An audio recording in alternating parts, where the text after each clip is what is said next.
Okay, so welcome everybody. So you all know why you're here, but but good afternoon. I'm going to open up with some remarks, and we're going to get into some great programming today. If you don't already know, my name is Matt Knudsen. I'm the geospatial librarian here at the New York Public Library, and today we are here for a very special occasion. You all know why we're here. It's the 25th anniversary of Gismo.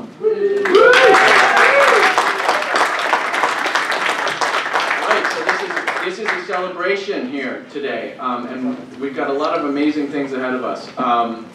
So my name is Matt. Again, I'm the geospatial librarian here at the New York Public Library. I'm really incredibly fortunate to be to oversee this wonderful map collection that's upstairs. And again, like I always do, I invite you to come up and see the collection. We've got 500,000 maps and 25,000 books and atlases. It's great. It's wonderful, and it's here for all of you map nerds. You're all map nerds, right? All right, good. Me too. And I'm also very fortunate to have served as the president of Gismo over the past 2 years, which is really a wonderful organization. A lot of you have been involved in Gismo for the past 25 years, so I thank you for building the foundation that has allowed me to sort of, preside over this organization that I feel I have no business to be this wonderful sort of institution that we've developed here together. And I feel very proud of the work that we've done over the past 2 years to continue this work on. So I'd like to just welcome you on the behalf of the New York Public Library, on behalf of Lionel Pincus and Princess Furiel Map Division, which I'm the head of, and on behalf of the Board of Directors. So if the Board of Directors, many of you are here, just raise your hand. Thank you. Thank you for revitalizing this organization. It's really been a great couple of years. So today we're here and we're going to reflect on and celebrate, most importantly, this word continues to come up, our first 25 years. And we're going to turn the corner and turn our attention to the next 25 years, which is pretty amazing to think about. So together with the board, we've revitalized this organization over the past 2 years. We've been running an amazing series of new programming, and we think it's been pretty exciting. And more than doubled our organization from about 50 members 2 years ago to more than 210 members today. So let's give everybody. All right. Okay, so we didn't do this from scratch, right? Instead, we've been building on the foundation of the organization the previous decades. And as with any volunteer organization, it's built on the foundation and tireless efforts and supports of a network of like-minded individuals like ourselves. So this afternoon, we're going to hear from many of the supporters in talks and panel discussions as we reminisce about Gismo's past, our present, and our future. At this point, I'm going to turn it over to my colleagues Jack first, and then Al, Jack Eichenbaum, who's a board member and incidentally a founder of Gismo, and great champion and steward of Gismo over the many years. Jack also happens to be the Queensborough historian, which is wonderful. And then we'll hear, so Jack's going to talk a little bit about the genesis of Gismo, the history of Gismo. We'll turn it over to Alan Leidner, who's sitting here on stage, who's also a board member of Gismo.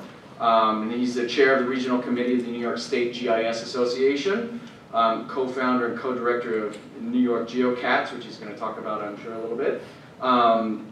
As well as sort of the wrangler of information and data and services around 9/11, when all of the when the proverbial fan was hit back in 2001.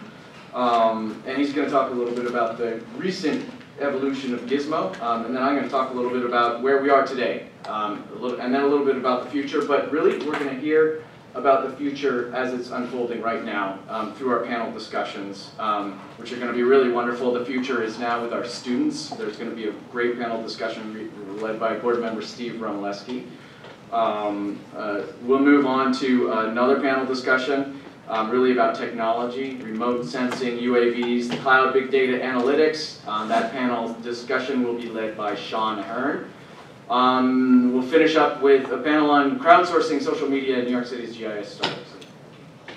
Oh, okay. So, before turning it over to my esteemed colleagues, Jack and Al,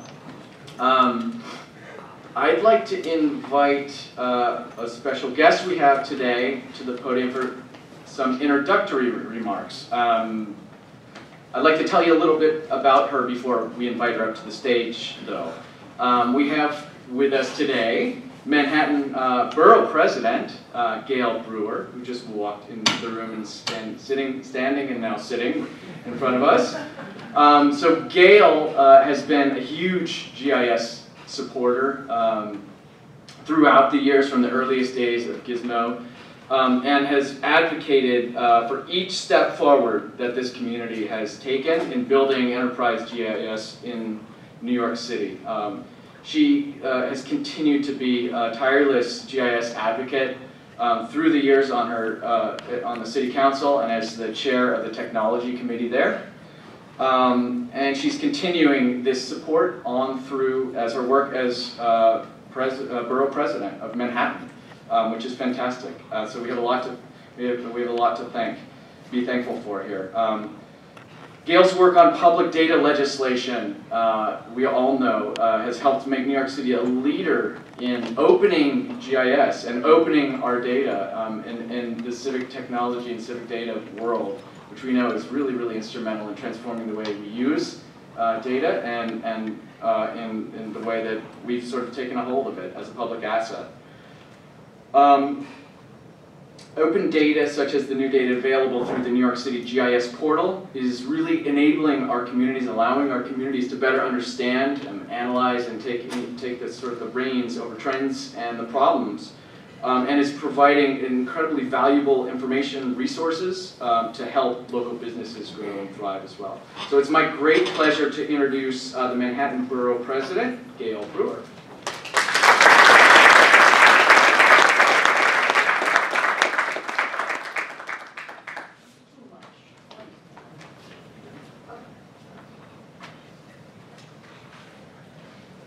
Thank you very much. It's a total honor to be here. It's hard to describe the years. I can't even remember the first Gismo meeting, but I think I was there close to the first Gismo meeting.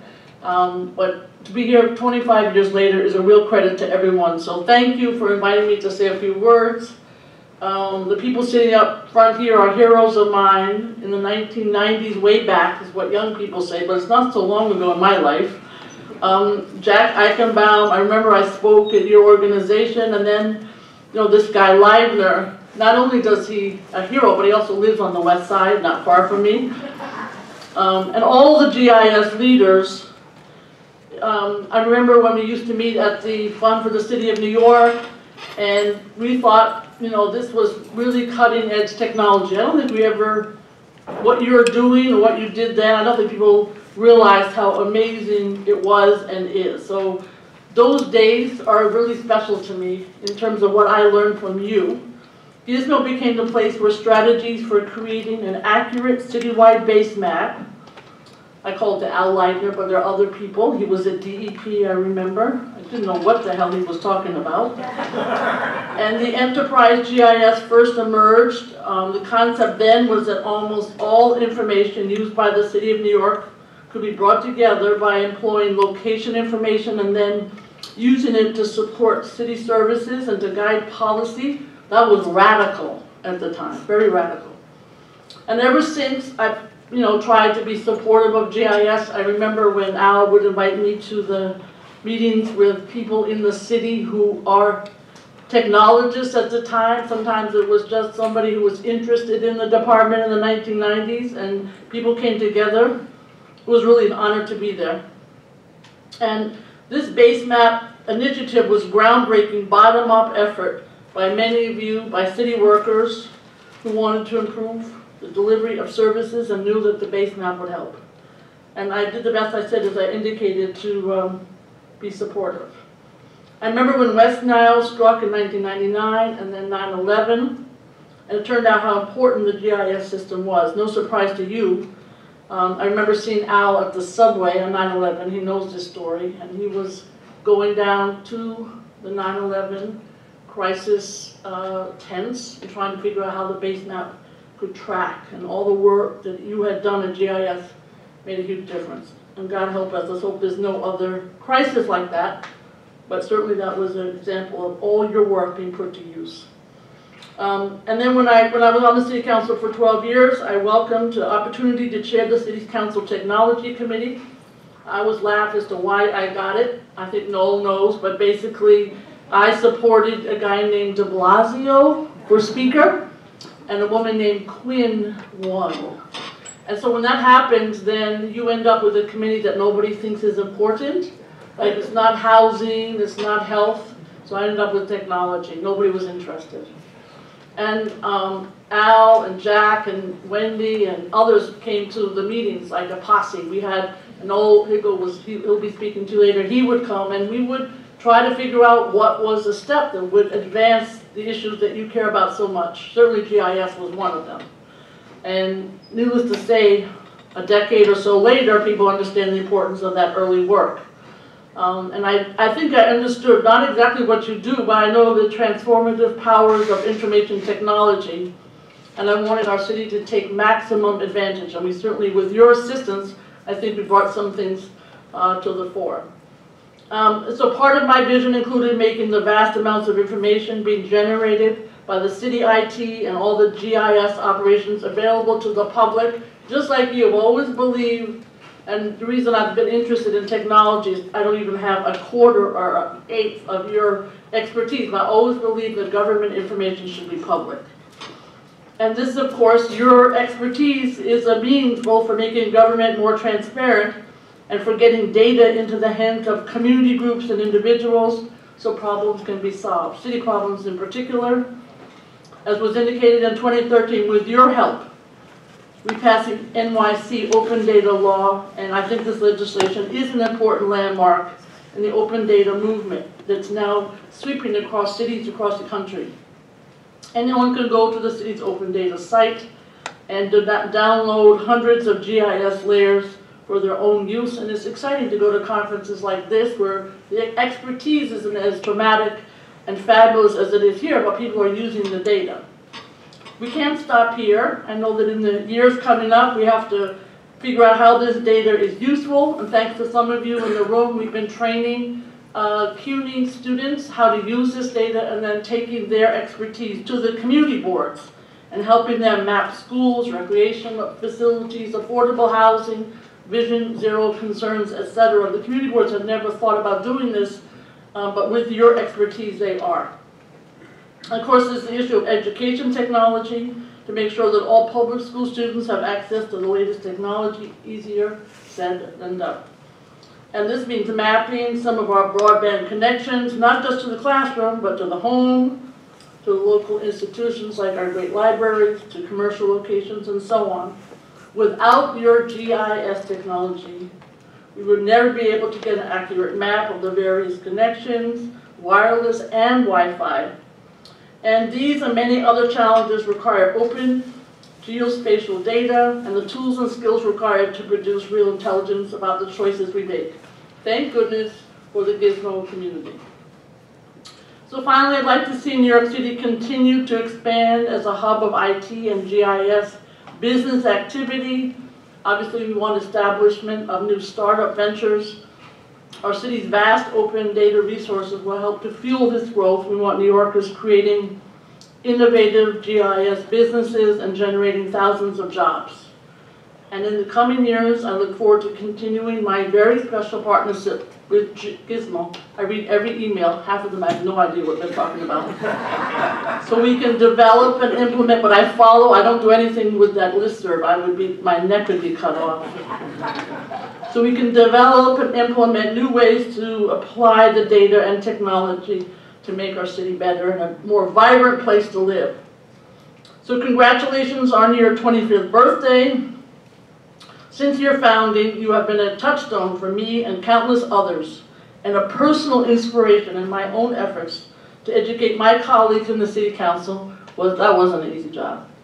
And the public about the potential of a digitized world. So I want to let all move forward, but before we do that, I have a proclamation.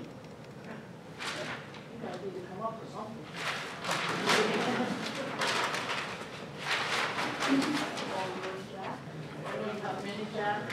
Al.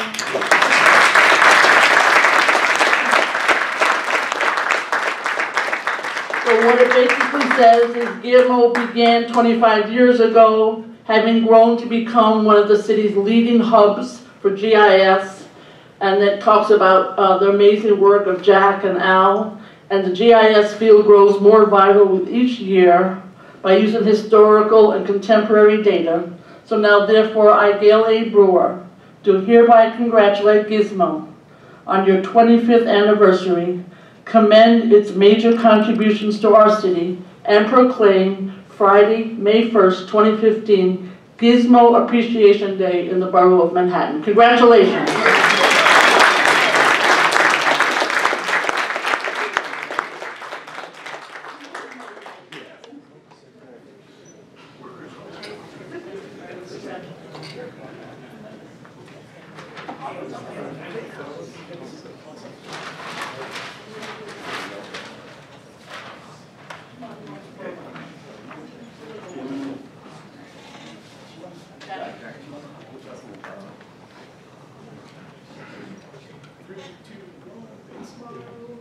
Great. Thank you.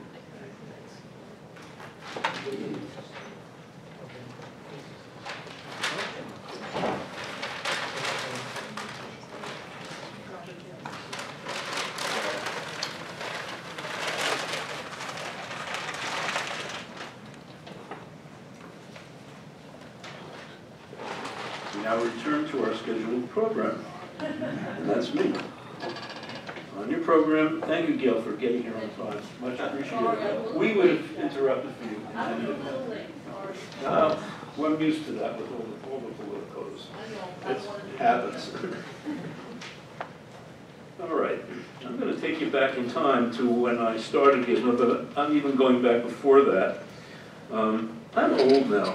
I was old 2 years ago when I was 70, and that's when I decided I wasn't immortal anymore. I decided I was mortal, and I started changing the way I did things, but also started reflecting back on my life and discovered that I had earned a little wisdom and I had changed my perspective on a number of things.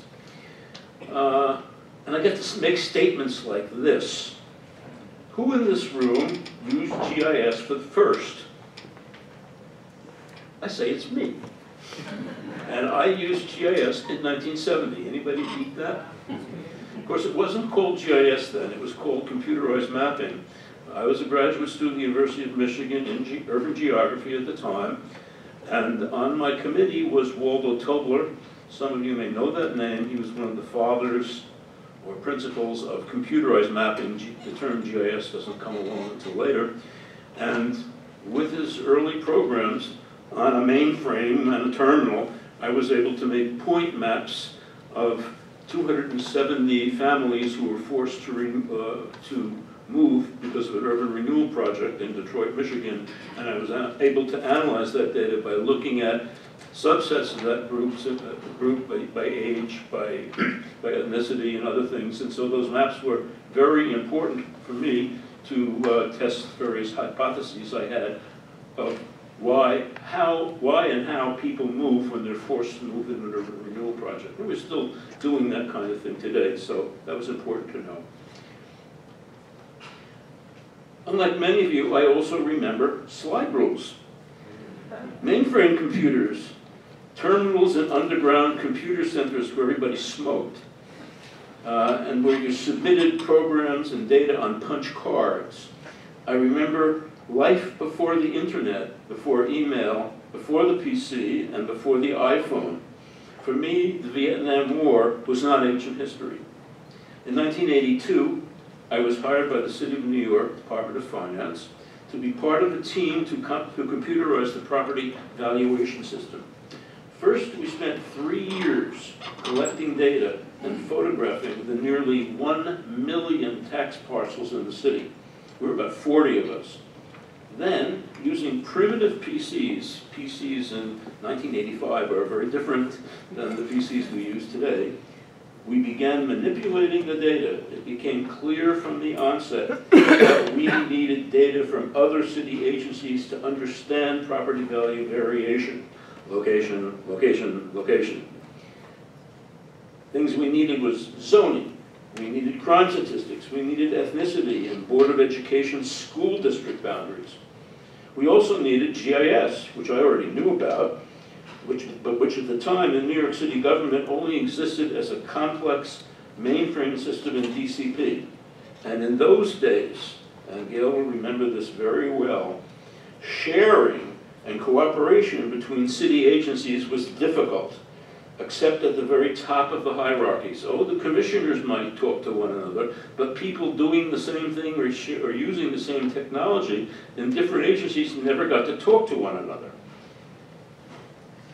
As in academia, the department controlled its mandates and promotions, so you didn't get many bonus points for working outside of your agency. That's probably still true. In 1987, the Department of Finance acquired a PC version of MapInfo, which was the first PC GIS, and I believe it was started by someone from New York City DCP, if I'm not mistaken. Someone may know that, am I right? Anyway, with PC MapInfo, I learned that they were, through the MapInfo people, I learned that there were other users in New York City government who were using this program. And in 1990, between those other users and a few people from city planning who were from the Brooklyn Borough Office of City Planning and were shut out of the city planning mainframe use, we had our first Gismo meeting in the basement of City Planning headquarters in Manhattan. And that was the birth of Gismo in May of 1990, 25 years ago. There were about 10 people there, including some GIS wannabes. My goals for Gismo then were data sharing, metadata, data updating, interagency cooperation, common base maps, sharing updates and technology. I'll talk about what we've achieved 25 years later. Here are some landmarks in Gismo history. Within a year, we were discovered by the Fund for the City of New York, which is a private nonprofit group. And the best way to describe FCNY and all the good work that Mary McCormick has been doing there is that FCNY does for the city what the city can't do for itself. We were invited to meet at the fund's headquarters, which were in Lower Manhattan, and of course most of our members at that point all worked for government in Lower Manhattan. And so it was a very convenient spot, and they threw in something, well, they threw us a great meeting room where we could move the chairs and tables around so we could have people sitting in a circle, and you can also have people sitting in an auditorium-style seating arrangement. But the best part is free lunch. Who says there's no such thing as free lunch? There was a free lunch. And people came, if nothing else, for the lunch. Because everybody had lunch, and you could go to a meeting during lunch hours, and it's extended maybe for a half an hour if you could show your department that this was related to the work that you did. So over the course of 20 or so years of meeting at the Fund for the City of New York, I estimate that the Fund for the City of New York laid out 4,000 lunches for Gismo members. And that, of course, lubricated our meetings wonderfully. At Gismo, there were actually, every Gismo meeting had 3 meetings. There was the lunch portion of the meeting, which people schmoozed at. Then there was the regular meeting, in which you followed a demonstration of something by GIS given by somebody. And then there was the after meeting, which is probably the most important thing, when everybody stood around for a half an hour and talked to one another. And that's maybe the real purpose of meetings. I'm going to go through some very important things that happened, and some of these people you're going to hear from later. Among the first members of Gismo were a contingent from the Department of Environmental Protection. I'm thinking particularly of Wendy Dorff and Al Leidner, who are on the board today, and a gentleman named Leonard Naftali, who were all involved in computerization, or wannabe computerization, of the maps that DEP needed to do its work. Leonard Naftali was the husband of Svea Naftali, who was already teaching GIS at NYU. And not long after that, Svea joined forces with Gismo And I think you were already having some GIS seminars there, so you invited your group to join Gismo, and we were strengthened by what Svi was already doing in terms of organization. We also got in touch with Hunter College, which was the only school at that time that was teaching GIS. Hunter College had also developed mainframe GIS programs and was teaching students how to use them. Particularly, I'm thinking of Sean Ahern, we can meet later, and Jeff Osley, who was retired from Hunter and now teaches at the University of Connecticut in Storrs. Shortly after that, in the first couple of years, there was another debate. Well, the first time it wasn't a debate. Once we started meeting at the fund, to include the fund people, we had to include more than just city workers. We had to include the nonprofits, and we had to include the academics. Then we had a big debate. Should we include the private sector? And in those days, there's a big superstition about relationships between the private sector and the public sector, and, you know, and I'll let you imagine what those things were. The debate lasted for a couple of months, and we finally decided to take the plunge and open Gismo to everybody. Never sorry that we took that step. Among people that we met when we opened things up was Dave Lachelle.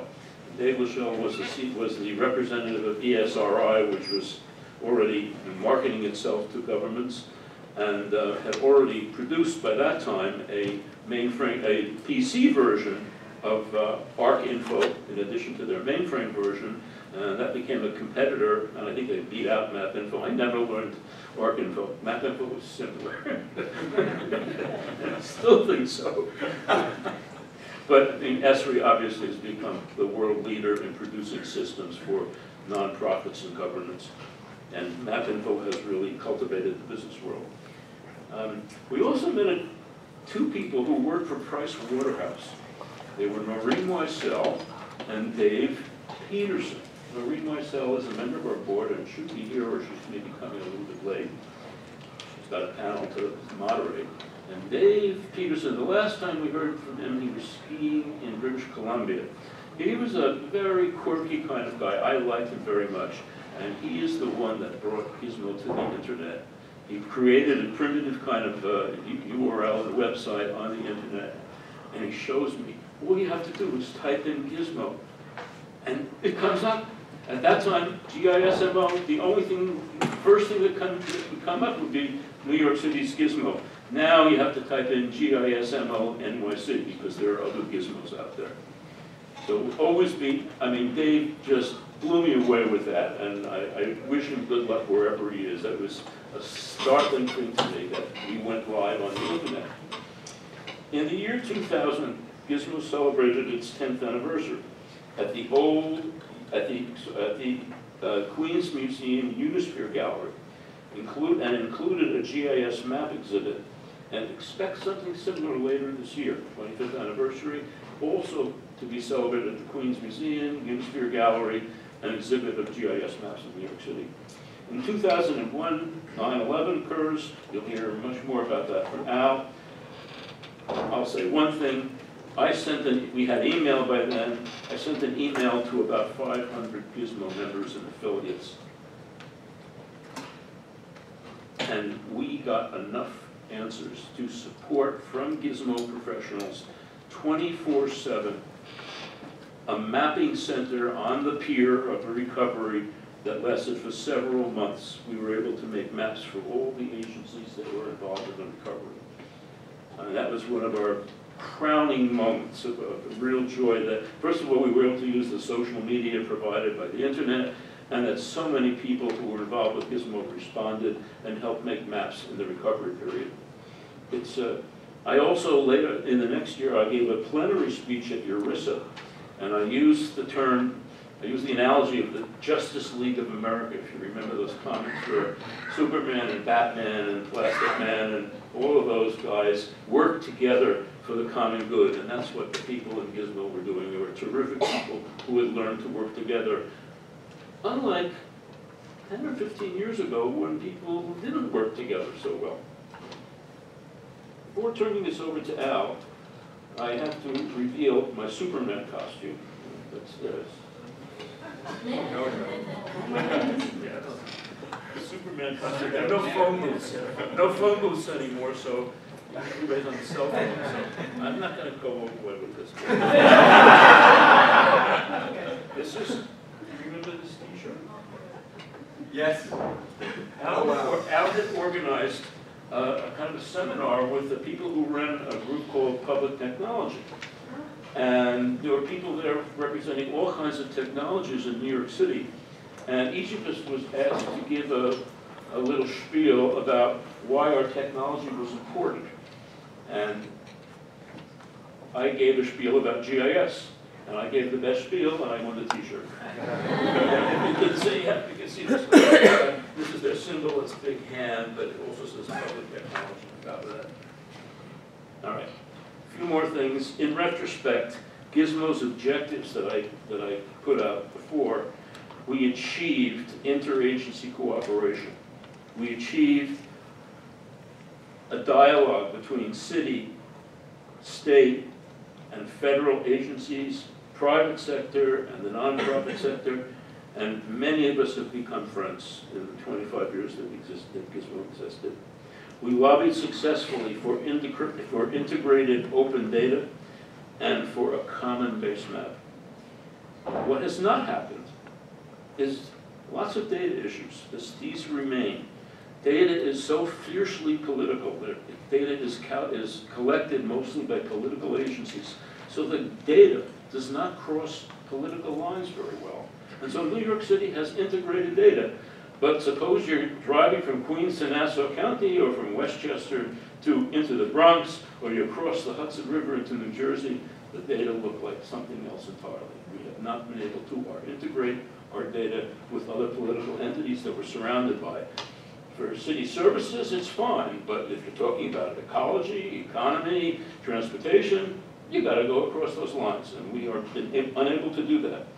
Also, with the emphasis on technology, many agencies, and I know that was true in DOF, Department of Finance, sacrificed data collection for more technology.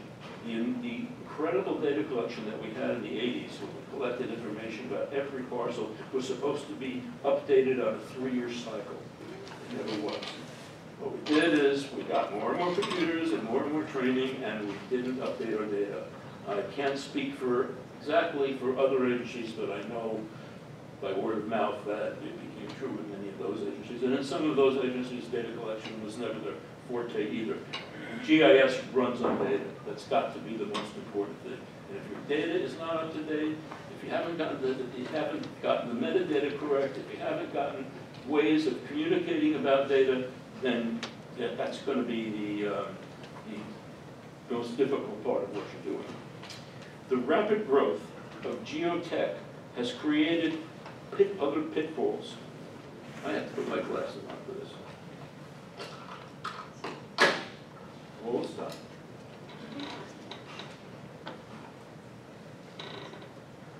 Many of you may know that there's advertising on Google Maps. So if you're looking for something like coffee shops, you'll only get the ones that are paid and advertised. There's all kinds. When you bring up a Google map, you're not getting pure data. You're getting what they want you to see, and they often get paid for it.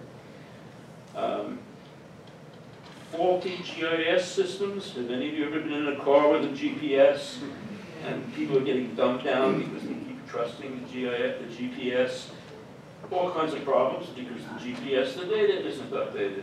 Or there's a rainstorm or a construction which says you can't really go that way, but it goes that way anyway, and then you get stuck. I mean, I've been on this any number of times.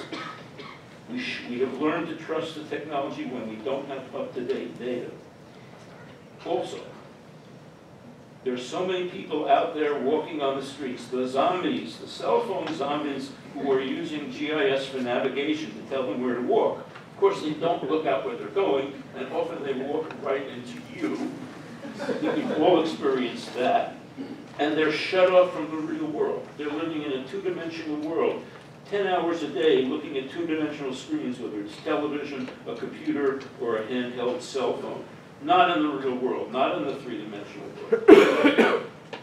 Geographic education is needed in New York City. Many newcomers need this. We've got incredible numbers of immigrants, some of you are in this audience, and incredible numbers, and since 1990, incredible numbers of domestic immigrants, Americans who come to New York. When we started with GIS in the beginning, it was mostly New Yorkers, and people who knew their geography. There are a lot of people working in GIS that don't know their geography of their city.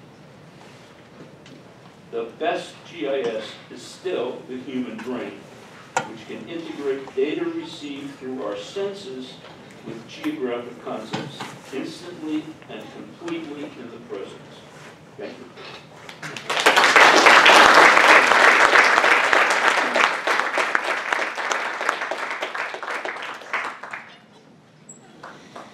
Thank you, Jack. One of my gods from way back when. And Gail, I really have to say thanks for coming, the proclamation, and thanks for a friendship that's been since the days of Ruth Messenger from way back. You always could be counted upon to support things like Gismo and anything that would improve the city in any way.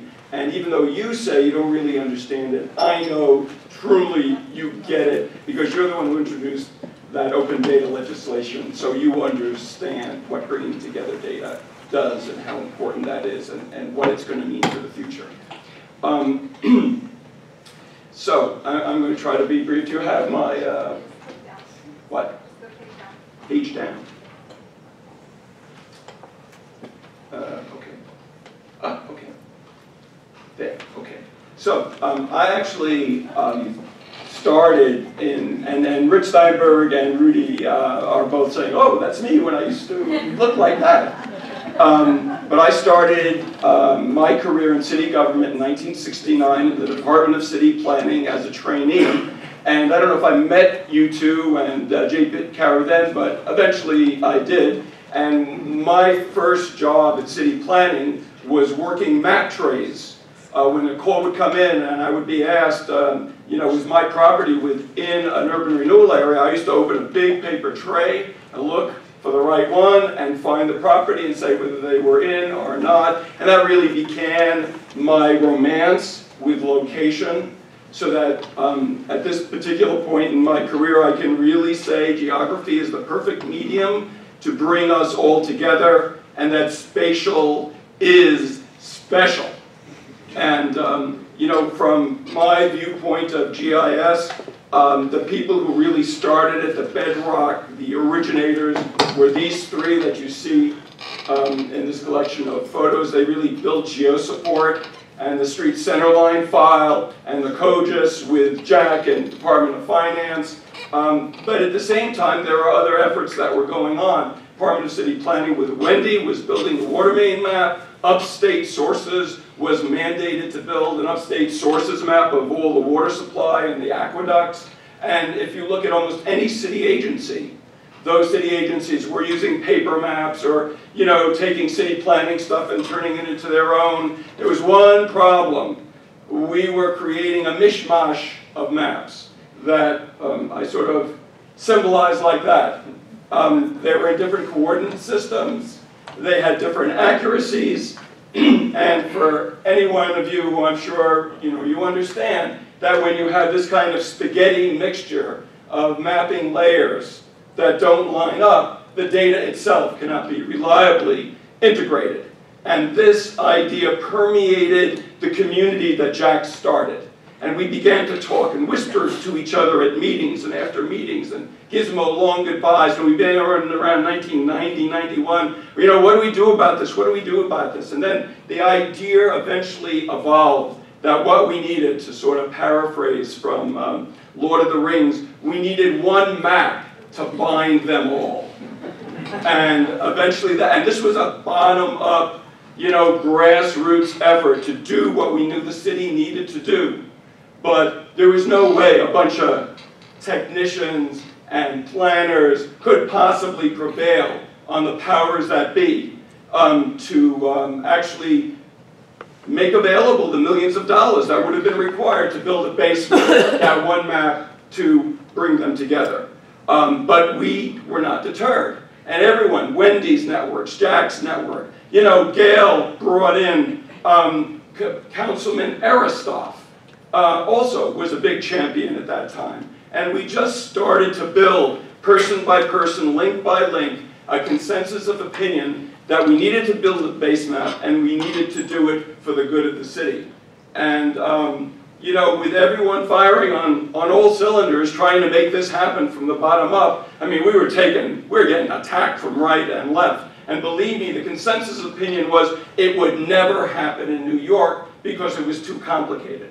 But eventually, we got two good commissioners in the Department of Environmental Protection. I'm not suggesting there haven't been other good ones, but we got Al Appleton and then Marilyn Gelber, who basically said, go for it. And they allocated a couple of $1 million for us to start exploration and then building the base map. Wendy brought in Dave Bowen from URS. He said, this is how you build a base map. We went to Plan Graphics, a GIS consulting firm at that time. They did a study. We had to go through 5 different procurements, just about. And every one of them was an agony. Nothing could be worse than challenging the procurement process in New York City to make this go. But every step along the way, we had Gail, we had you know, the councilman, we had a network now across the city in every agency through Gismo that was supporting us. That was, you know, like an audience and a support group. And so we just persisted over the course of a number of years. I think this is sort of the listing of what it took. And in about 1995, we were all gazing out the window looking for the airplanes flying back and forth. And then finally, you know, we formed a GIS steering committee thanks to Gino Mancini and Dave Litvin and the support of Alan Dobrin of Do It.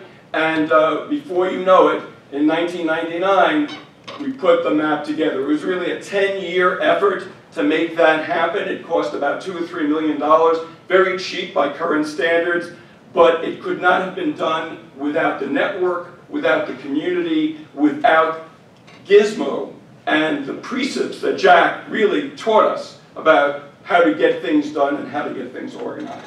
And it just so happened that in 1999, New York City was hit by West Nile virus. I was at the EOC when that happened. There was total chaos.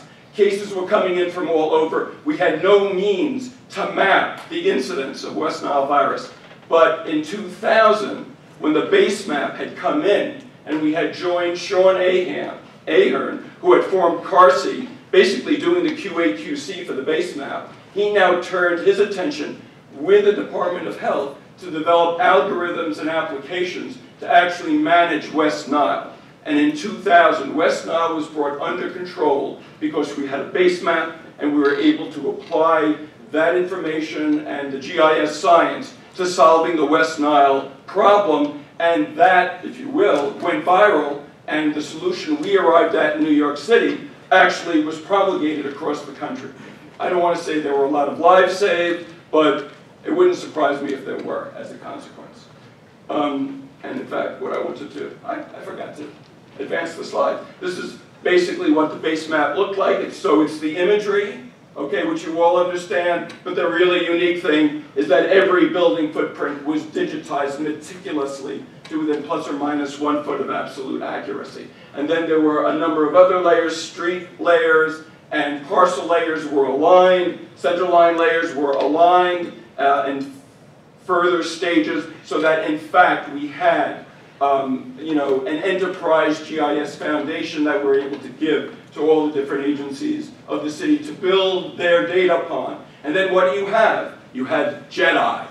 You have geospatially enabled enterprise data integration, because your addresses and your parcels and your buildings and your coordinates are all in total alignment. So the databases that use one or another location field as part of their data array could all be brought together and used seamlessly together, which means that in a city like New York, what we're now finding is that thousands of layers of information can actually be used accurately together in any combination to solve a problem.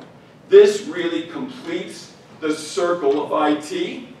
This makes data flow between databases, and it's a resource of immense power that we're only just starting to realize, and I know more people will be speaking about that as we go along. And you know, it's really exciting in the past to be in GIS. The future is even more exciting. And that's just a shot of what came out of the Carsey lab, predicting where the human cases of West Nile would be before they occurred, so that you could spray, kill the mosquitoes, and make sure those people didn't get West Nile. I mean, this was freakishly amazing to be able to do within a year of the base map coming online. And DOH and Sean Ahern and the Carsey lab are to be congratulated for their efforts. Then the year that followed, 9/11 happened. And I can tell you, we weren't really ready for that from a geospatial standpoint or any other standpoint. OEM had a half a person dedicated to GIS. I was GIS director in DoIT, and I had one GIS staff member plus some consultants. That hit, and we were stunned. I remember wandering the streets, walking home from downtown. I didn't have a clue what the heck I could possibly do. I had no vision of it. And then a car came and collected me and drove me to the police academy on the east side. And Larry Naffa, who was in charge of these operations for OEM, basically handed me a diskette and he said, I need maps, make maps. And that began the great reach out that Jack started to describe, which started with me going up to Sean Ahern and Carsey, because OEM had been destroyed, the building collapsed. DoIT's GIS center had basically been cordoned off, you couldn't get in. So I went up to Sean, I called Paul Katzer at the Parks Department, Wendy and Jack reached out to hundreds of Gismo people, and by the second day, we had a GIS operation going at the police academy, which a couple of days later moved to Pier 92. That's the police academy. And that's what it became after a week, a full-throated GIS effort to support the response to 9/11.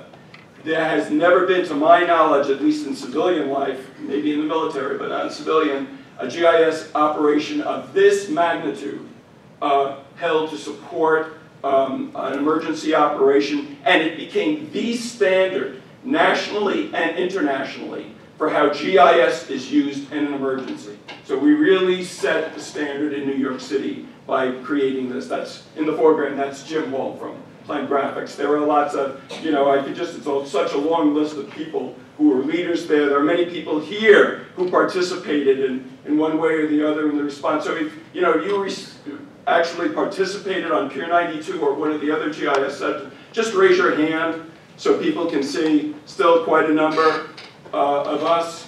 You know, it was really a historical event, and GIS really showed its stuff during 9/11.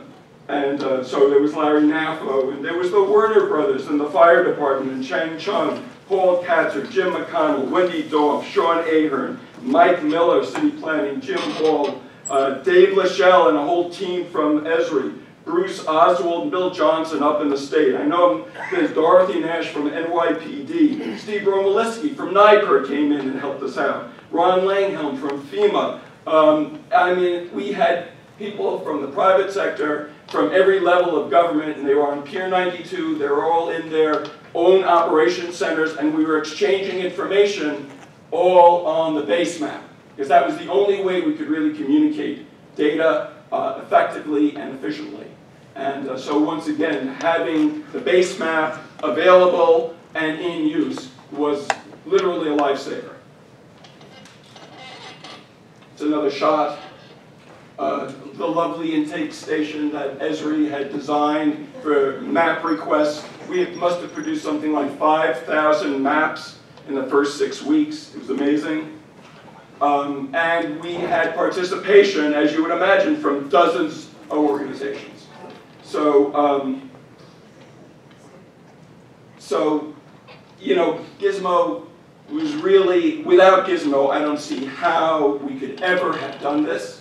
You know, the future's got to be bright, because there's only going to be more challenges. I just want to say one more thing, which is, who is it who said that the fund for the city of New York is there to do things that the city can't do itself. Was that you, Jack?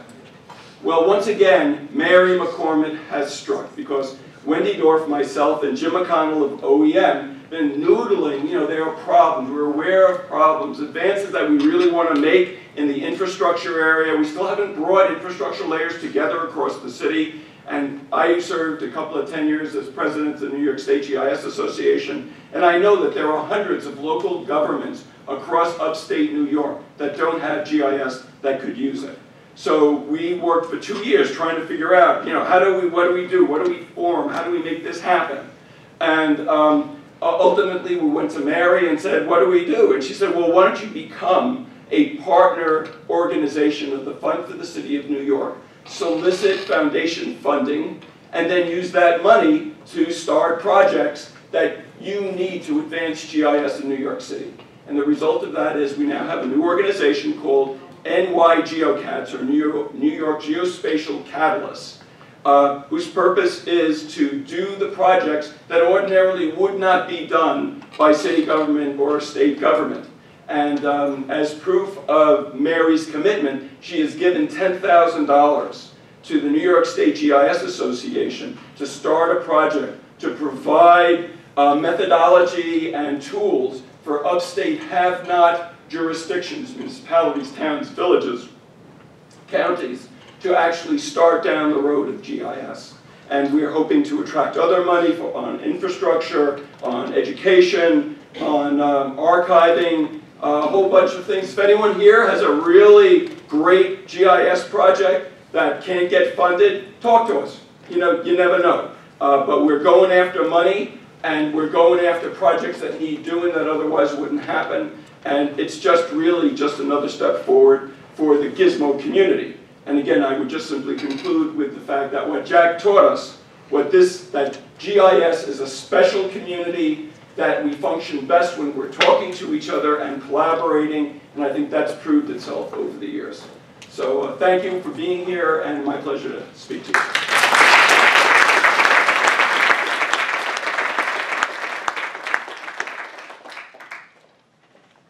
Okay, I'm going to keep this moving along here. We have some great panel presentations, and we have some food, and at the end of the day we have some food and drink. So I want to make sure that we're staying on schedule here. So hello again, my name is Matt.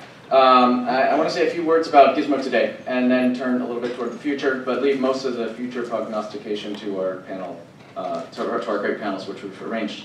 Okay, so Gismo today. Or Gismo a little bit yesterday. Gismo was founded in 1990. We share common interests, understanding that GIS is one of the most powerful means to ability to collect, standardize, integrate, visualize, analyze, and share data across platforms, across space, across the internet. We were once the New York City's metropolitan area's largest GIS group with 700 plus members of Windows Build there, again, one day. We cross municipalities, we cross different levels of government agencies, we cross between the nonprofit and the private sector. It's pretty amazing. We believe the New York City region can be really a national center for GIS, and so we're promoting that. We're pushing that through education, through R&D. It can be a center for jobs. It provides just multiplier effects across the economy, as we all know. It's really pretty incredible, and as you've heard, revolutionary in the way that we can conduct and do business. And govern and things like that, and prevent disease, and do police work, and do amazing work in fire prevention. So GIS is amazing. We all know that. That's why we're all here. So Gismo provides a valuable forum. This is incredible to bring all these people together around GIS to help us understand emerging spatial technology, to share publications, to share just one another's company, business opportunities, internships, software training opportunities. This is a great forum to do that. We need to keep this together. Gismo's primary purpose, though, is networking. So we're all here as a network of people, specifically to advance GIS, both here and beyond New York City region, bringing together all different components of the community from these different sectors that we've been talking about. We want to continue to host events like this, do good programming as we move into the future. So one note about networking, you should all know, today's celebration will not end here at the New York Public Library. We're going to continue it at the North River Lobster Company. If you didn't already hear that, at the pier on West 41st Street and the Hudson River, there's going to be an excursion boat serving lobster rolls and beer. The boat will leave at 7 p.m. sharp. Okay? So if you want to join, join. It would be great. Okay, so for several years, Gismo has been moribund, subjected to vagaries of retirement, of moves, and the evolution of the web and the way that GIS is done. The organization would be reborn just 2 years ago. So one of the catalysts of this rebirth, as you might know, was a really successful program that was co-developed by the New York State GIS Association in conjunction with Google, New GIS Horizons in Emergency Response, which was highlighting the work that was done by the Google Crisis Response Team in the aftermath of Hurricane Sandy. Increasingly, we're seeing GIS play a role in these sorts of situations, and powerfully so. Since then, we've hosted a series of new programs which have highlighted some incredible work being done, both in, throughout GIS. We've seen a day of amazing lightning talks from GIS practitioners called Harnessing the Spatial Data Explosion. We've hosted a forum to highlight forward-leaning work of our compatriots in the commercial geo world, Geodata Startup Showcase. We've seen speakers like Erica Lindsay, who's a policy advisor for the New York City Mayor's Office of Recovery and Resilience, talk about the city's response to Sandy. We've heard fellow board members like Captain Steve Pollock, now retired from the New York City Fire Department, provide some really great insight into the technology and the GIS support and logistics support around the events around the Super Bowl. So that was a pretty incredible one. We've turned to this fascinating intersection between municipal GIS and crowdsourced data sources. We heard from Colin Riley, who's the head of GIS for Do It. That was really wonderful and amazing. And most recently, we co-hosted with the Municipal Information Technology Group a super successful agency GIS forum where we heard from more than a dozen speakers from throughout city agencies. So we hope to continue this work for the next 25 years. This is really important. Like I said, our membership has grown from 50 to more than 200 today. So I'd like to commend everybody on the board and the organization for continuing this. Let's keep growing. Okay, so GIS tomorrow. There are some really amazing, crazy things happening in the world. So I'm going to make just a quick couple of notes about the future that we need to think about. First note is Gismo is holding elections before the summer, okay, for the board to ensure that attendees understand that we are a democratic organization. So the rest is up to you. If you want to become a part of Gismo or you want to nominate somebody for a board position, please do. We will hold elections, okay? So to the future. I've got really mostly just a lot of questions about the future that kind of, sometimes some of this stuff scares me a little bit, but it's pretty exciting though too, at the same time. So what are the questions we need to grapple with? And I think this is a perfect community to ask the questions. Like the questions that we need to grapple with for the next 25 years as GIS professionals. Okay, so first of all, you all know Ray Kurzweil, the sort of future prognosticator, the head of, I don't know, the future or something at Google. If he's correct about computing power and following Moore's law, we're going to have computers in 2014 that have more processing power than a human brain. So what on earth are we going to do with all of that computing power? So think about it. Like if we can analyze and predict some things now, if we have a desktop computer that has more computing power than a brain, what are we going to do with it? So we are a really perfectly well-equipped group to start thinking about that. What would we want to do with that, right? Okay, so another big question. If DARPA, you all know DARPA, right? If they're creating systems to capture big data at a rate of something like 1.8 gigapixels a frame for 12 frames a second, right? Of an area half the size of Manhattan from 20,000 feet, track the movement of 58 separate objects across as they move through space and time. This is an incredible amount of data. It begs a lot of questions also. What are we going to do with all of this data? Can we save it? Should we save it? How can we ensure this information is stored for longevity?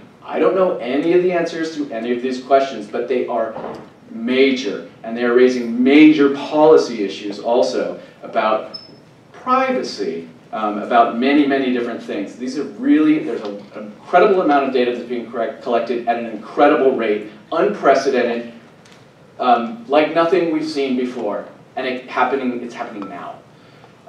So we're already starting to see some of this future unfold right now. It's pretty incredible.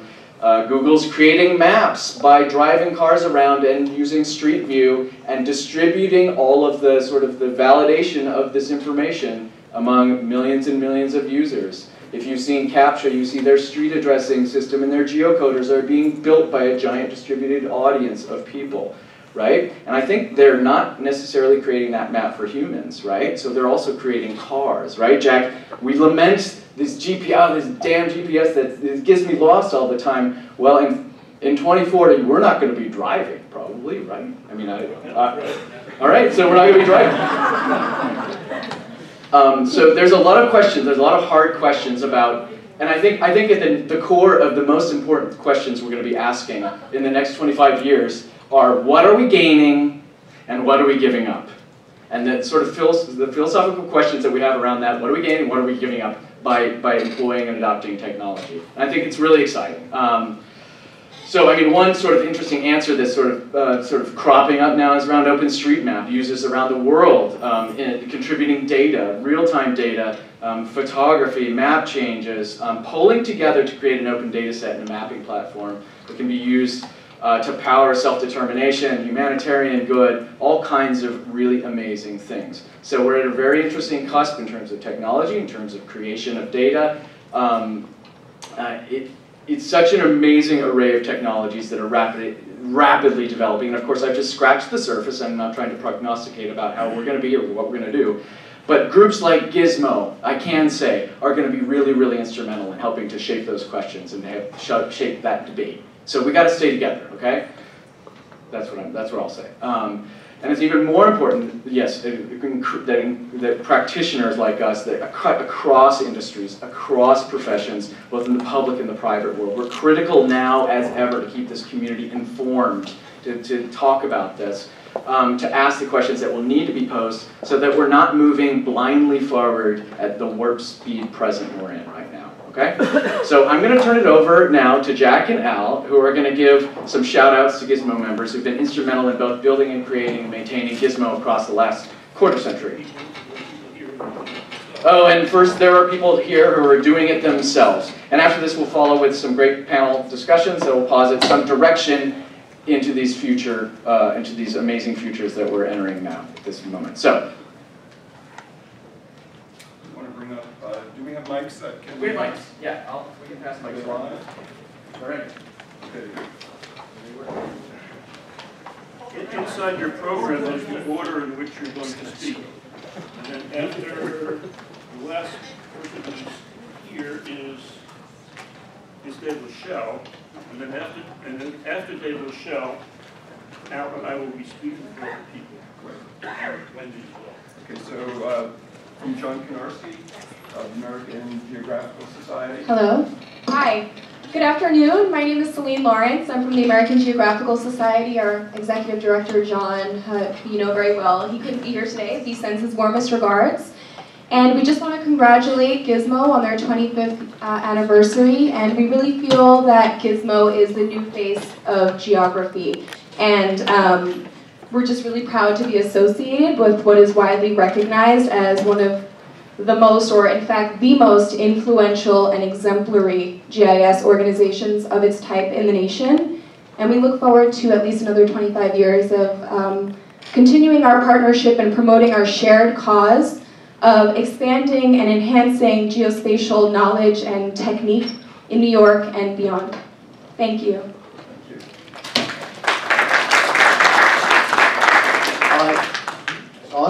My name is Stephen Antonelli. I'm retired from the New York City Fire Department, but in a life before that, I worked in the mayor's office, the Office of Operations. And I don't remember how I got involved in Gismo. I know nothing about geography or GIS, but I was sort of like the mayor's guy for graphics and publishing. So what I guess it was Jack wanted to do was put out some sort of an information network through a newsletter, and I was that guy. I was playing with a PC in the days before they were even invented. Anecdotally, interestingly enough, the gentleman who got it into the city is here, but the first PC, if you ever heard, was invented by the Xerox Corporation and subsequently stolen by Apple in its GUI and its functionality. Well, when I worked in the mayor's office, starting way back, I feel like an old man, I guess I am, in 1980, under Edward I. Koch, we had on-loan executives. We had one from the Xerox Corporation, and they lent us their first model to do graphics for the mayor at press conferences. The thing that still blows my mind, and I like to tell younger people about it, when we got it in 1980, 82, it had its own office and was treated like a god. But more importantly, I was always dragged into a meeting twice a year by the office administrator with Brendan Sexton because the Xerox Corporation wanted to sell it to the city. Ours was on loan for free, and I remember the cost was $140,000 in like 1980 for a machine that had no processability. But here I am now, and I hear everything that's going on with GIS in the city. It really does blow my mind. As a non-technical GIS user, the thing that kills me is that Uber application. I see kids pressing buttons and cabs show up, and that's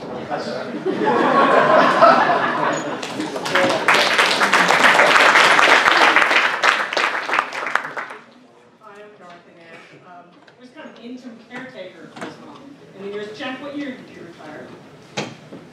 I was 62, so that made it 2005. Okay, so 2005 to 2015. But we had a committee that was going to carry forward Jack's work. And, volunteer committees come and go, people are busy. I was fortunate enough, Al alluded to me being with NYPD. I have to tell you, Jack, I beat you guys into city government because I was an intern at city planning, doing pin mapping, for the master plan for the city of New York.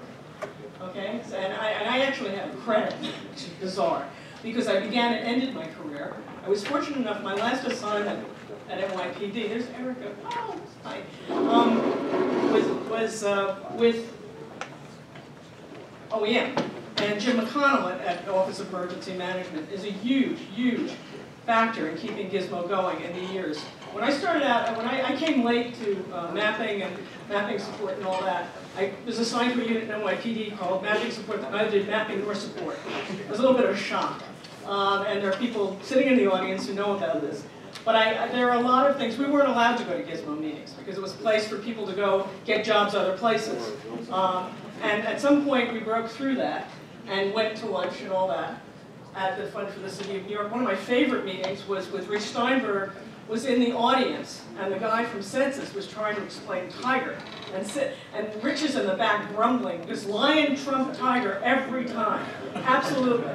But I felt so bad for that poor speaker. That was before the years that I was trying to keep things going. But George Davis sitting here, it's because of the under the radar and above the LiDAR kind of associations that we had. Prior to the Republican National Convention, we worked hard for no money. George volunteered a lot of time. We did things like dusted off the pictometry imagery that was just so extraordinary. I mean, it was just all this, these multi-angles, and it was things, but you couldn't use them. There was no index. You had to know where you were going in the city.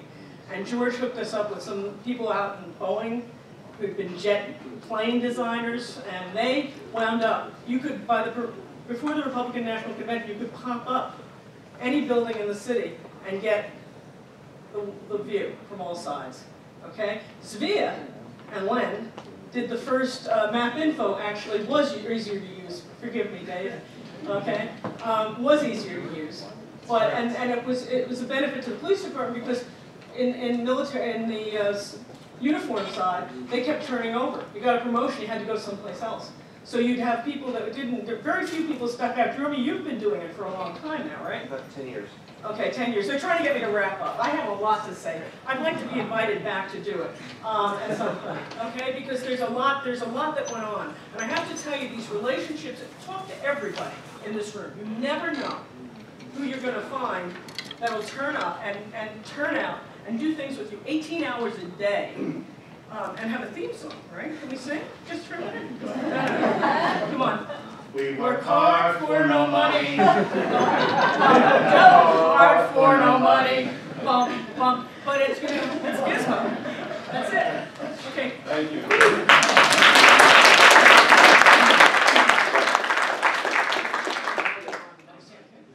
Hi, well, I feel like a young person, although I'm not, and I do remember actually in college having to use punch cards for the computer. Yeah, I am old.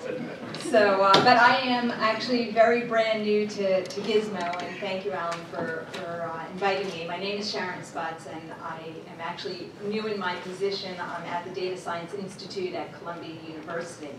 And so we're here to probably not answer all of those questions, but make more questions. And I think, though, in just thinking about some of the questions that you posed, I think one of the things that you already start to see, but I think you're going to see it in a much more massive way, and that is adding the dimension of time to everything we do in the GIS community. Because it's got to be timely, it's got to be relevant to solve the problems we need to solve. So I think that's what that high-speed computing, real-time, is going to bring us, so that when you're in the city and you want to be safe, you know when you're biking down the road, you get a beep on your app to tell you that a cab is stopping and they're going to open the door and you should pay attention. So I think there's lots of innovation, and I wanted to say happy birthday, happy 25th, and thank you for getting all our data on the map.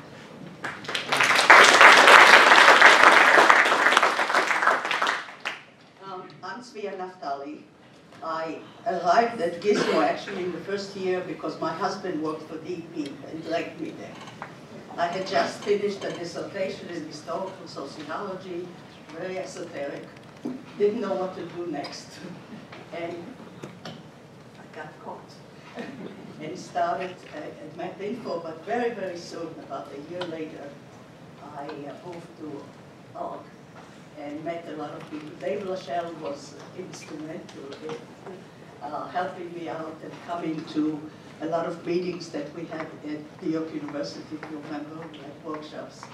And I've been teaching since then, non-stop.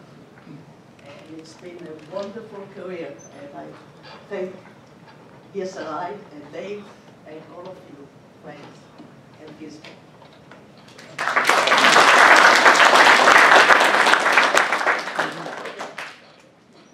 Joking? You want to from Urissa? Okay, that's not the sequence, but all right.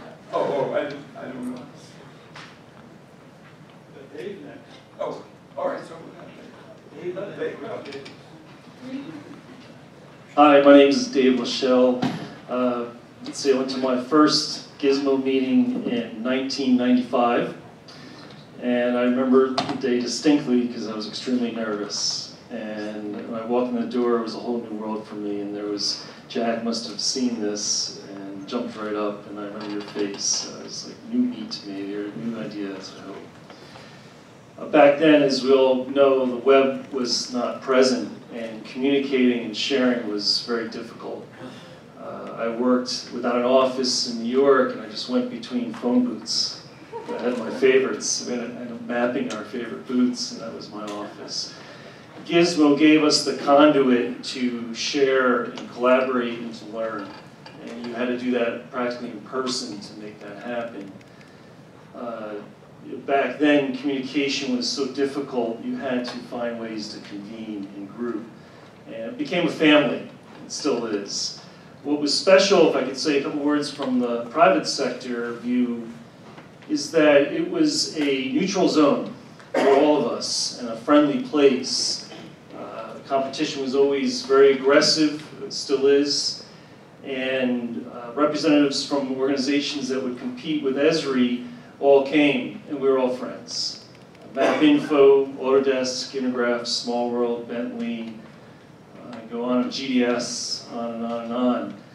And that was special to all of us from the private sector to actually learn from each other when maybe our management didn't want that happening outside of that room. And we kept those relationships going. I want to challenge consultants and private sector representatives, some of you are here, to do this again.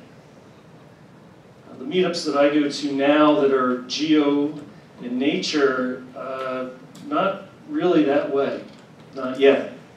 I find many of them pretty tense from time to time and very biased to one vendor or technology, et cetera, et cetera. So I'm here to do that with others. And if you're up for the challenge, let's make this organization and other geo organizations continue together.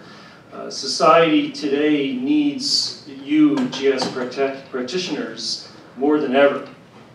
If you look at any indicator, turn on the news, we can help, and we can do it better together. So thank you, Gismo. Thank you for having me. Hi, everybody. I'm George Davis. I'm not on the program. That's usually how I work. I live in upstate New York now. I traveled from the south end of Lake Champlain to come down here today. I have like a unique story to tell about Gismo, and I might take over my 30 seconds, but that's how it goes. I worked with Gismo prior to 9/11. I also worked in GIS, I think, before Jack, but back then it was called Guitars in Stereo. And I kind of used the guitars in stereo thing to do what I call jamming with GIS. And I've been doing that ever since. And it's led me to work with the FBI, the National Geospatial Intelligence Agency, FEMA, and many other places. What Gismo gave to me is a lot of really good lifetime friends. And 3 GIS fairy godmothers, Wendy, Svea, and Dorothy. And we've had our moments. We've been in the depths of the problems of the World Trade Center. We've worked together at the 2004 Republican Convention, which was the first national level security event post 9/11 in New York City. And Dorothy almost got fired over it. So I have lots of stories to tell, but my best story to tell was about 12 years into Gismo. A young lady from Peru came to a Gismo meeting with me. 6 months later, she became my wife, and Sunday is my 12th wedding anniversary. And thanks to Gismo, we got together, and that's why I'm here today. My wife told me to come and take pictures of all my friends because she couldn't be here, and to give Jack a hug.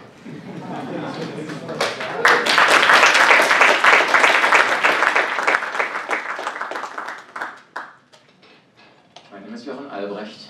I am wearing a number of hats, professor at Hunter College. We have been hearing about RC a lot.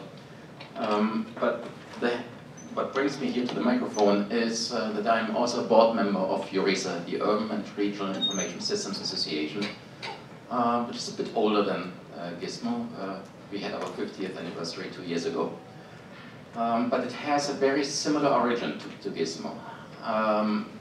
Both organizations were started by professionals in public administration.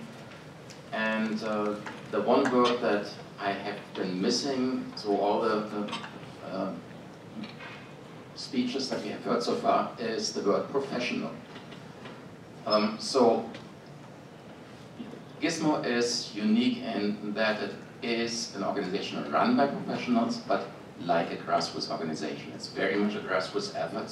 And the way that Gismo is running is really unique and to some degree exemplary. The fees are 0 to minimum, and Gismo is pulling off a lot based on that limited number of resources, and so we congratulate you on that. But as we are looking at other grassroots organizations, the meetups, the geospatial meetups that David was referring to, there is a lot of enthusiasm, but really no sense of the professionalism that originally was part of Gismo and the history that we have seen here. And so we, from EURESA, and I'm speaking on behalf of both the board and the president, Carl Anderson, reach out to Gismo and would like to collaborate with you on pushing the notion of professionalism, certification of GIS professionals, continuing education, conferences, and so on.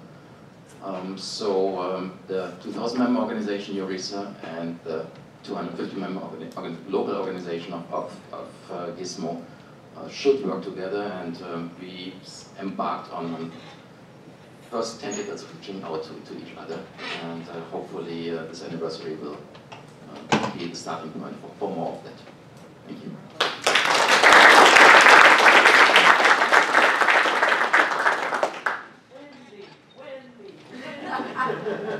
Hi, I'm Wendy Thorpe, and I came to deliver a message from my councilman, Steve Levin, of the 33rd District in Brooklyn. But since everyone is reminiscing, I just would like to say a few words.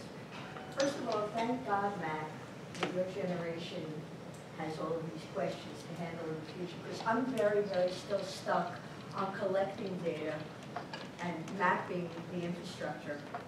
And along those lines, since 9/11, when I was sort of in charge, oh, you can hear? Here? Yeah. Here. Is that better? Did you get any of it? Yeah. Okay, all right. Well, actually, since 9/11, when I was tasked with bringing together infrastructure data to be used by first responders, and trying to do it on the fly with maps that didn't fit into each other, it's been my dream to make sure that down the road we would at least begin to start layering all the data of the infrastructure so that you could see from as far down underground as possible to the top of the highest building, all of the information and everything in between that building and what was underground. It has all kinds of uses, but of course in this day and age there are also a lot of issues attached to trying to accomplish it, primarily security issues. That being said, along the way, Gail Brewer, our borough president, and Steve Levin, my city council representative, who is brand new at the job when I first met him, have been extremely supportive of trying to help us move along that project and get it implemented. It's very, very difficult. They've been, I think they helped immeasurably to bring us to the point where GeoCats is now a reality as we are partners of the fund for the City of New York. And we thank them from the bottom of our hearts for helping us achieve that. It took 2 years to go through the system and to find the right people to help us to accomplish this goal, which is going to be very, very important for all of us in the GIS community. That being said, Steve Levin was going to come here and address us for this event, but he's actually getting married today. So I guess that, kind of overtakes this, our 25th anniversary celebration. However, he did give us, he gave me a statement to give to you to celebrate this, the 25th. What he wrote was, I want to offer my deepest congratulations to Gismo on the 25th anniversary celebration. Thanks to Gismo, New York City is a leader in GIS technology. I've been proud to partner with Gismo for further expansion and implementation of GIS technology throughout New York City and in our local government, and I am excited to continue our collaboration in the years to come. Again, congratulations, and I look forward to another 25 years of amazing work. Steve also is committed to be involved with us in our new projects at the New York GeoCats meetings. And I feel that we have a very promising future. I think working with all of you guys over the years has been absolutely stupendous. Each of us probably could have retired and just gone home, but the technology and people who work with is so seductive that it just keeps pushing us forward. And I thank you all very much for all the years of help, because I'm not a techie, and I stand here on the shoulders of all of you who have helped actually implement the ideas that we've created.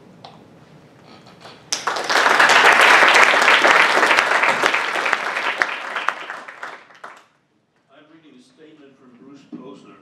Bruce Posner was the technology person at the Fund for the City of New York, whom Mary McCormick, who unfortunately can't be here, enlisted to work with Gismo at our meetings at the Fund for the City of New York. So this is from Bruce Posner, who left the fund, about 15 years ago, went to teach in ethical culture near Central Park, and then teach at their Fieldston School, and has now left that, and he's a technological consultant in different places. He wanted to be here, but he had to work. Remember that? My association with Gismo, from near its inception through to a precocious childhood, stands tall among my memories. Gizmo's founders, some of whom are in this room today, had the foresight to recognize the power that emerges from combining the what with the where, and the perspicacity to do something about it. So more essential perhaps than what or where is who. And who is all of you in Gismo who, over the years, have given with little or no fanfare, unstintingly, your time, your expertise, and the data you steward toward the betterment of our collective well-being. Cheers and hurrah to Gismo on its silver jubilee.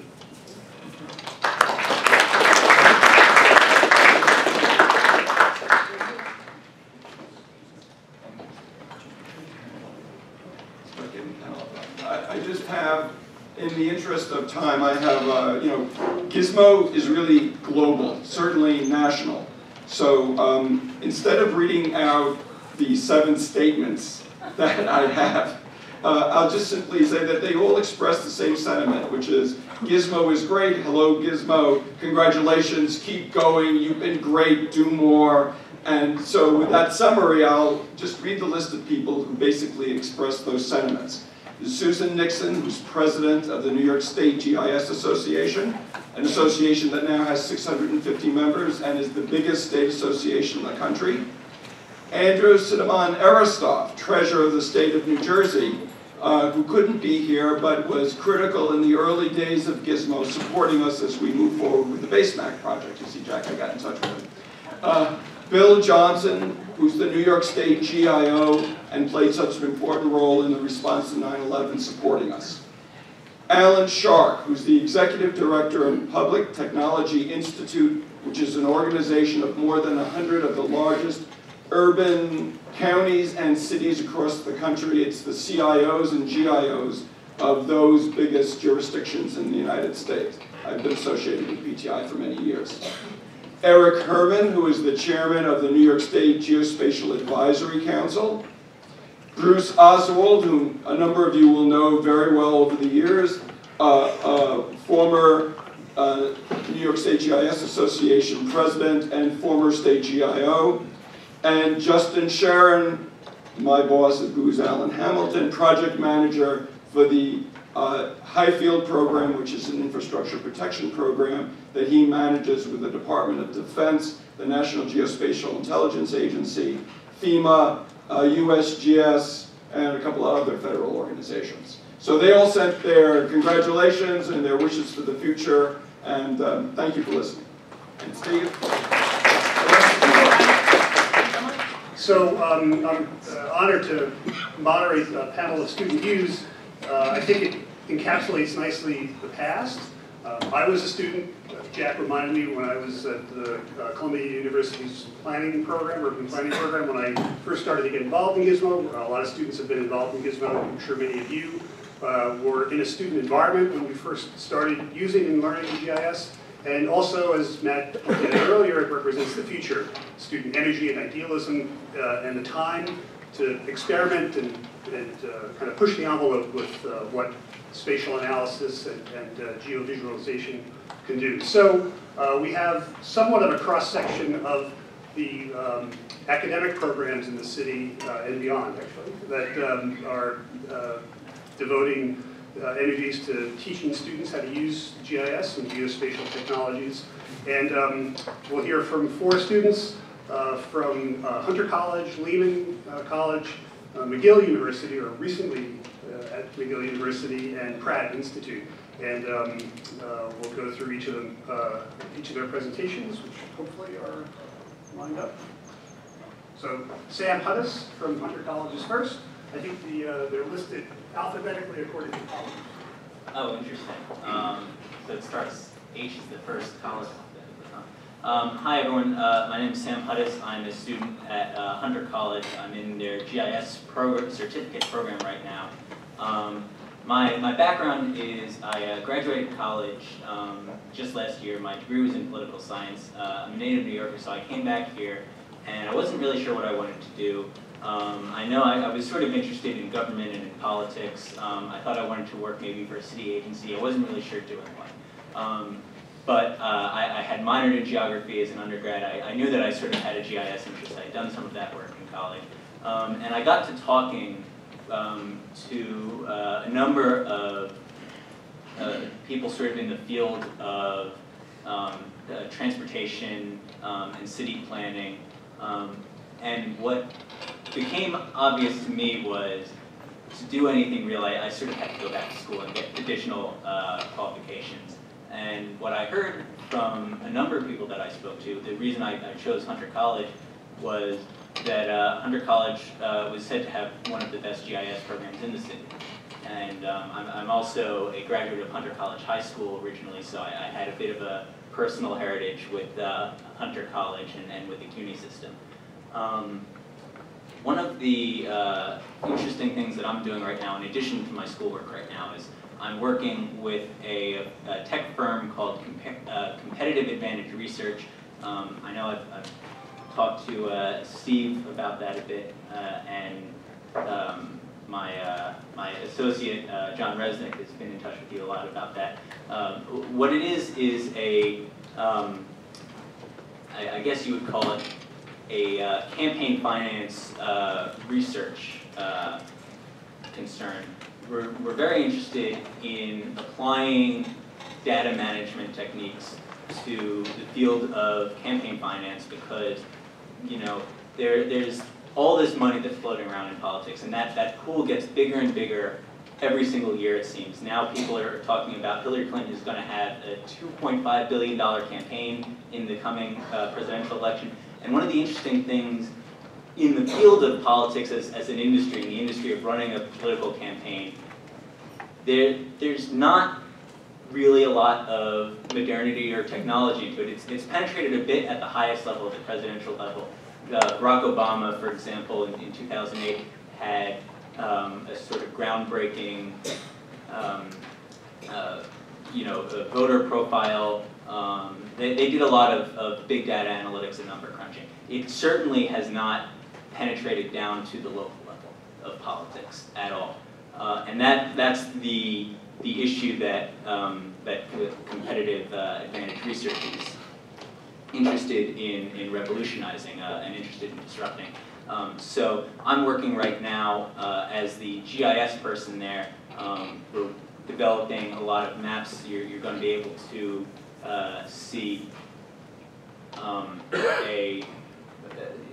for example, in New York State, you know, you can have an entire year through of slides, one day for every year, and you'll be able to see who has, excuse me, let me think about a better way to phrase it. So if we have one file of an entire year worth of data, of donation data, where people gave this money on January 1st, January 2nd, January 3rd, January 4th, etc. I'm working right now on a script that is going to be able to produce not one map, but a series of maps, 365 maps, one for each day of the year. And you'll be able to play through this like a slideshow or a video, and be able to see on every day, these circles that are geolocated to the zip codes where the money is coming from. And you'll be able to see an animation of where this money is coming from on a very detailed basis. So unfortunately, I don't have any visuals for that right now. What I do have, speaking of politics, is this map that I put together after September 2014. So this is the results of the Democratic primary, and for those who don't follow these things, there was a primary with Governor Andrew Cuomo. He had a progressive challenger from Zephyr Teachout, and I don't believe that this was ever actually mapped. So this is, you get a lot of maps in politics. I don't believe this was ever shown. This is interesting to me, I think, because if you, excuse me.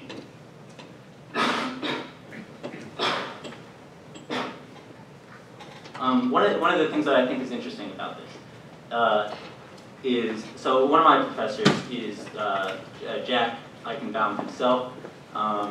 He's been very helpful to me in a lot of things that I've done. He's been insightful for me. I benefited a lot from his Geography of New York City course at Hunter College, which was not even a GIS course, but one of the things that I got from it, one of the things that he says to me all the time is, it's one thing to be a GIS person and to be able to put these maps together, but you also need to know what you're looking at fundamentally. You need to know the underlying geography of wherever you're looking at. So what strikes me when looking at this map, and especially if you want to look at this other map where I now have it normalized, so you see what areas Andrew Cuomo did better and what areas you see Andrew Cuomo did worse in, is, I think, a striking racial pattern in the results. Where if you know the demographics of the city, where did Andrew Cuomo do best? He did best in the most African-American parts of the city, in southern Queens, in eastern Brooklyn, and in most of the Bronx. And did comparatively worse, not only in Manhattan, below 96th Street part of Manhattan, but also in downtown Brooklyn, and in western Queens. You see in the Bronx, Riverdale stands out here. You see most of Staten Island, he had a below median performance.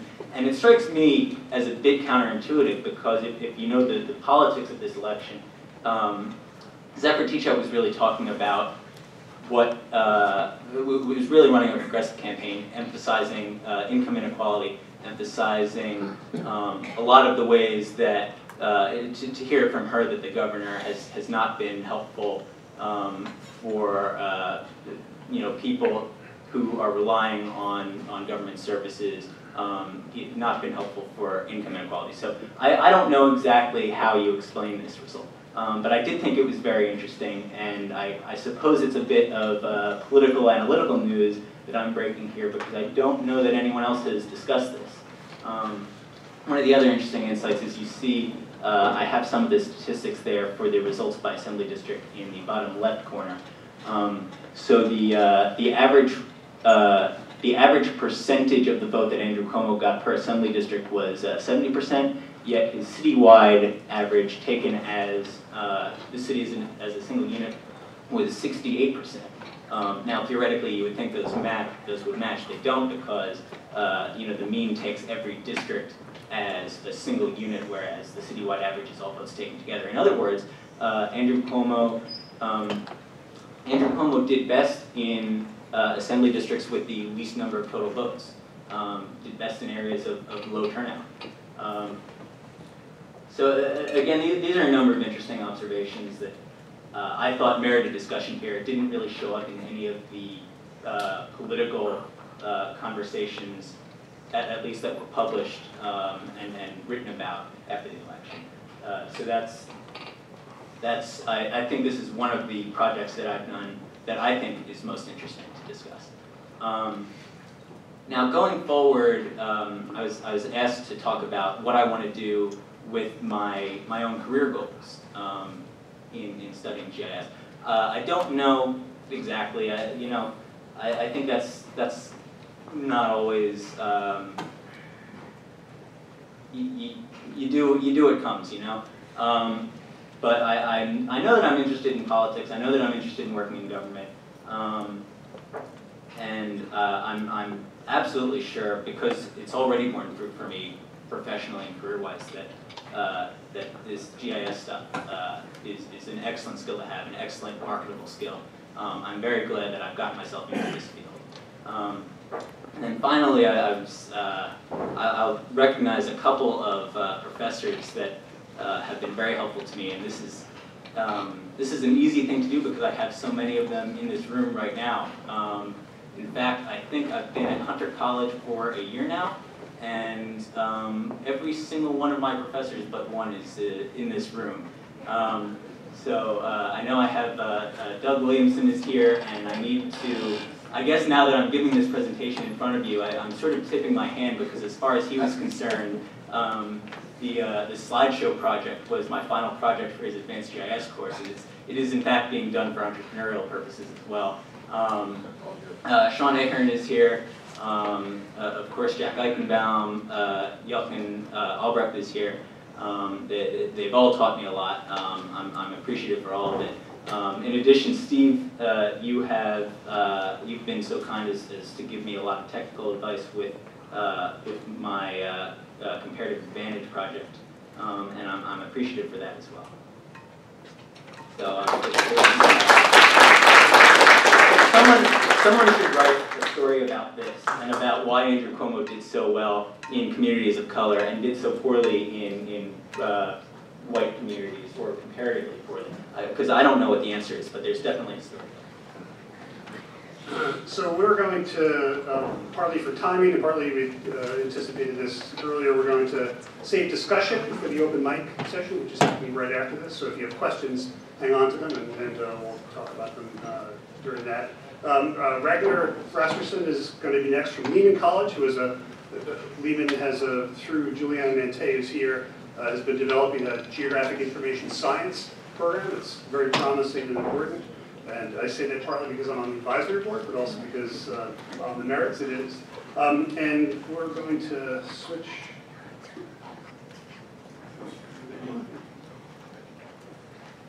This.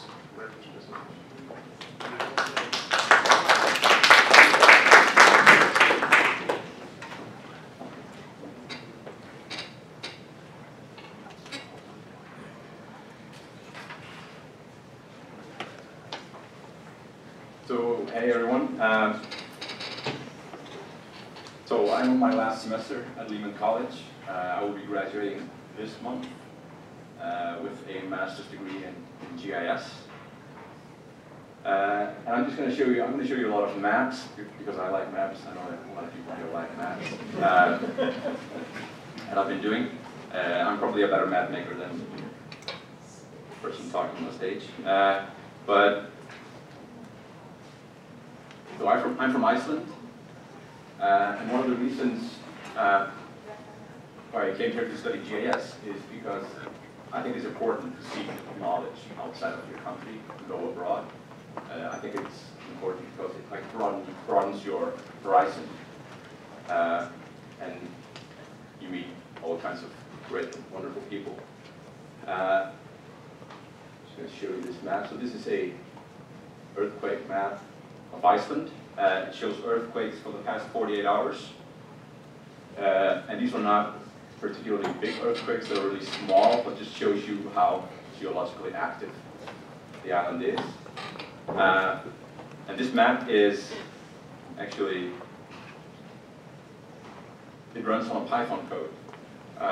So this code runs every hour. The maps are updated automatically each hour. the code gets the data, it creates a CSV table and sends all the things to CartoDB where the map is hosted. And since Python code needs a platform, it needs a operating system. I'm running it on this Raspberry Pi computer, which is about the size of a deck of cards. And you don't always need a supercomputer to do a map. And this thing is like 35 bucks. And just sits on my desk, updating my map every hour. I have some maps of New York that are not only, it's not all Icelandic maps, but I just want to briefly show you this one.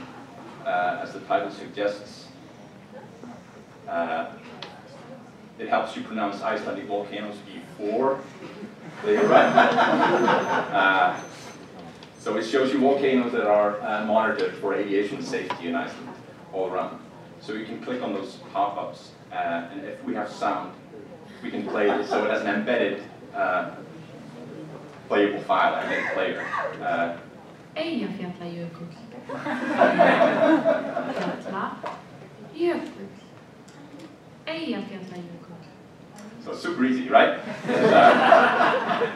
So you can just try to memorize all of them, because someone will go off, like, eventually.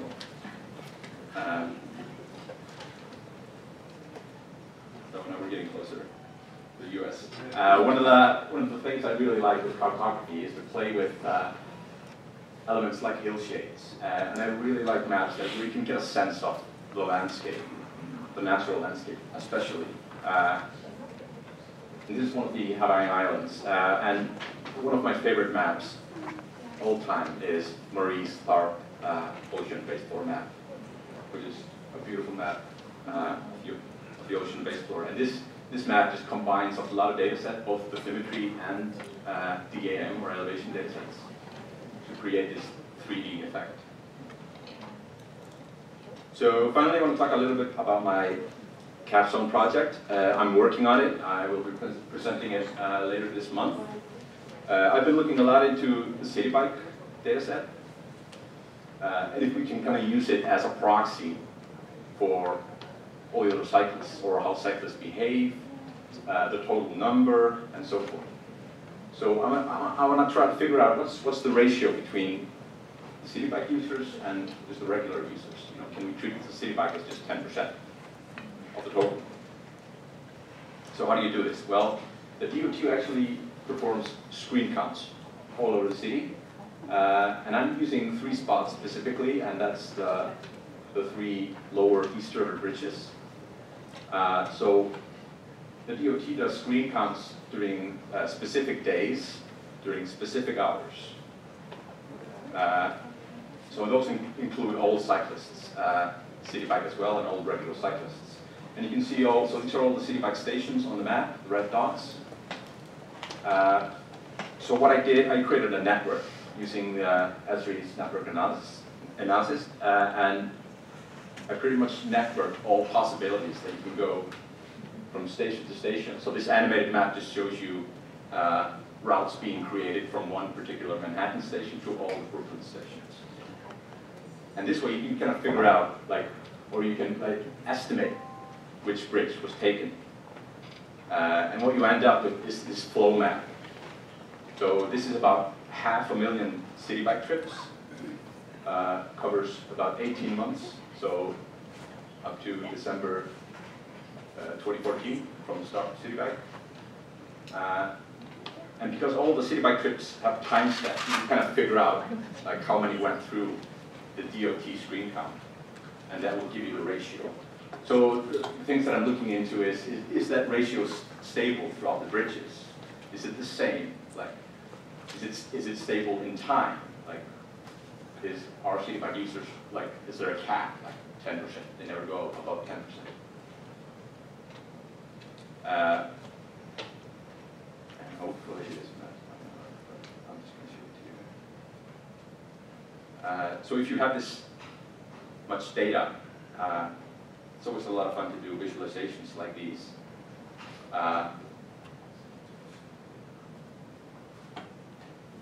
So just imagine that you have a city bike cyclist at each Manhattan station. They're all going towards this one Brooklyn station, which is on the lower bottom. And you just send them off. 3, 2, 1, go. And you can kind of look at this and see what your network is doing, how things are getting aggregated. And I use this, I mean, it looks pretty cool, but I also use it just for analysis, just for looking what's going on with my network. It's just a very visual and a good way to see it.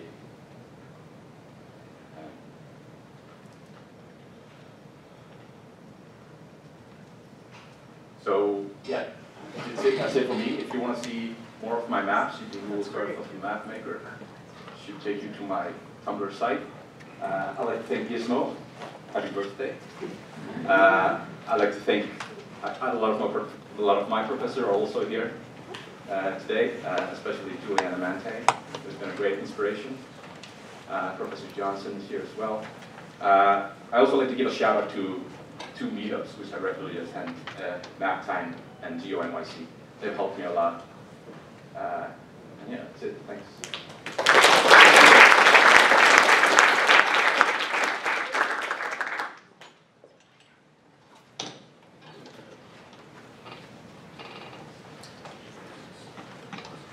The next presenter is Phoebe Mikiewicz, who has acquired her GIS knowledge from distant lands, McGill University in Canada, but is applying them locally here in New York City, in particular in the Bronx. So we thought that would be an interesting example.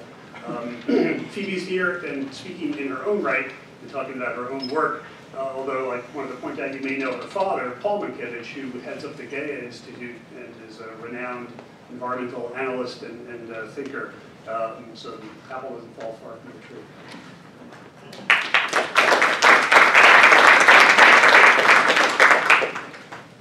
Yeah, I should put on there Phoebe Mankiewicz, more commonly known as Paul Mankiewicz's daughter.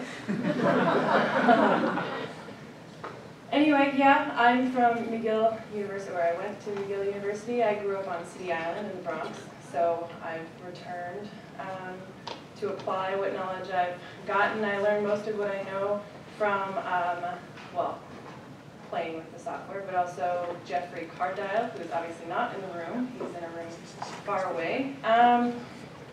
So I've been using GIS for not very long. Since the fall of 2013, I learned how to open a map document. And since then, I've learned a little more than that. But I'm going to present what I've done in the Bronx, but first, a project that I'm very proud of. Yeah. Oh, well, there's that. Which is actually going to be published. It's tracking, it has to do with invasive species, so it's very different from Iceland and politics. So, but what I've learned is that GIS can be applied to almost any field.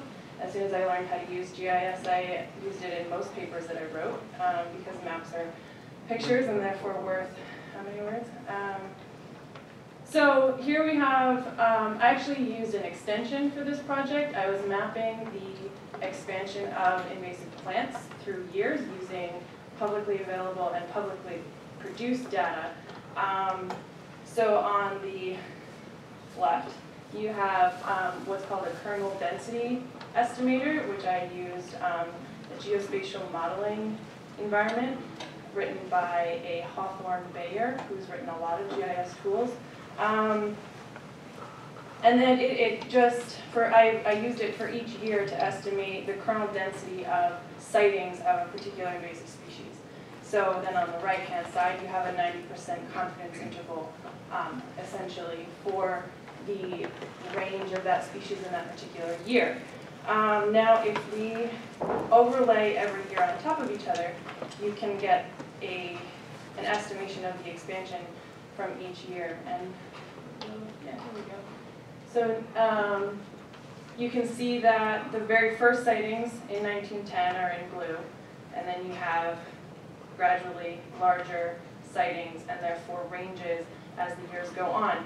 And the way that I used this data was to pinpoint the exact time, an estimated time, that a particular study site was invaded by an invasive plant, and in this way we could estimate the length of time that the invader had been in that space when the species was collected, and then compare the aggressiveness of the invader, per capita aggressiveness of the invader in that space. And I know it sounds a little bit complicated, but in this way that we can say that as a species, from my paper, we can say that as a species is in a place longer, it actually gets less aggressive on a per capita basis, which means that there's an evolutionary component to species invasions. Not necessarily all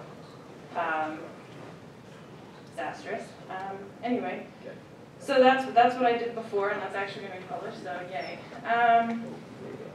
But what's more exciting now that I've moved back to New York City, is I'm in AmeriCorps Vista, which is a volunteer in service to America. So I do a lot of event planning and going to meetings, but I also do GIS because Community Board 8, which is most of Riverdale, wants to put in bioswales, which are basically tree pits that capture water rather than letting them run by and go into the sewer. And I did this by using GIS. My supervisor suggested we go out and walk in the rain and see where the water goes, but I didn't want to do that. So I took a 5-foot contour map, which you can see. I got it from USGS, and then I ran it through GIS's hydrology toolset, which is, it calculates, well, first I had to make it into a raster, but that's a whole different story. But it first calculates flow direction and then flow accumulation, and you can estimate where water would flow based on the elevation. And that's what you have on the right-hand side, is flow accumulation, which theoretically is where water is going when it rains. But I'll talk a little bit about that later. And here, I'm sorry, I hate having a lot of text on slides, but I also hate when people put up text that I can't read. So that's just a copy of what's on the map. And what you have here is the Community Board 8 area, which is in sort of a peach color. And you also have the Tier 1 CSO. This is WI 56, which if I had more time I would talk about the dispute over which is the Tier 1 CSO. And the red lines is WI 56's sewer shed, which Corinne will probably talk about later, because she's the one who gave me the map. And within this sewer shed, I put in the high flow areas that you can see here. So just basically remove the really dark blue pixels, and I took only that because rasters are enormous. And I overlaid that over the sewer shed of the largest CSO in New York City, which, and then I just put a circle around where I thought we should put bioswales that would theoretically decrease the outflow of the combined sewer at the red dot. And you could theoretically do this all through New York City and for anywhere that you have elevation data. I also have, because I was interested in hearing about going through different mediums, I have a new project from this map where I've been able to upload these shapefiles into a mobile application to go on any smartphone. And so anyone can go out and you can put down dots and create a point file with measurements of stormwater flow. So if you happen to be standing in that green circle or anywhere else in the city, you could theoretically put down a dot and say, I'm standing on the corner of such and such and such and such, and I have water flowing that's X wide and X deep and going this fast, and then you could map the runoff in all of New York City. So that's my new pet project. In terms of where I want to go, theoretically I want to go back to McGill University because I like it up there. But I want to use, I have an interesting set of skills. I really like invasive species, or dislike, depending on. And I worked in a neuro lab for a while, and I have GIS experience.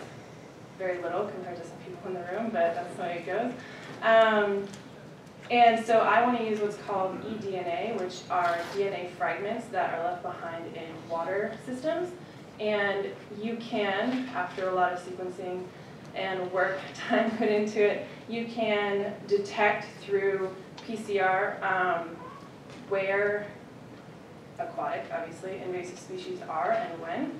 And in this way, you could have a really quick response time and a very quick estimation of how many are there and where they are. And if you put that kind of data in GIS from year to year, you can see where they are, where they're not, where they're spreading, how fast they're spreading.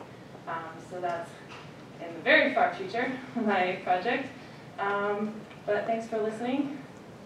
Thank you, Stephen, for inviting me. Thank you, Gismo.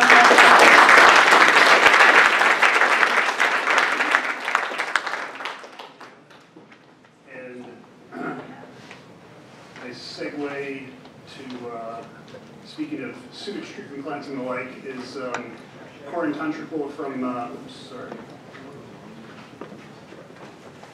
Pratt Institute. We'll be talking about the, among other things, perhaps, the open city sewer outlets. Thanks. I think some of you may have seen you before from the GeoNYC meetup where I talked about the project that I'm also going to talk about today. Okay, so I'm currently a student at Pratt Institute in Brooklyn, which isn't known for its GIS. It's probably known more for design and art. But we do have a city planning program there. It's small, and it hasn't had a huge reputation for GIS, although Jesse Braden on the board of Gismo has made that change now. But I'm an MS candidate for the Urban Environmental Systems Management, which is a very small subset of the city planning degree at Pratt. My background is in environmental studies and geography and urban studies at Temple University in Philadelphia.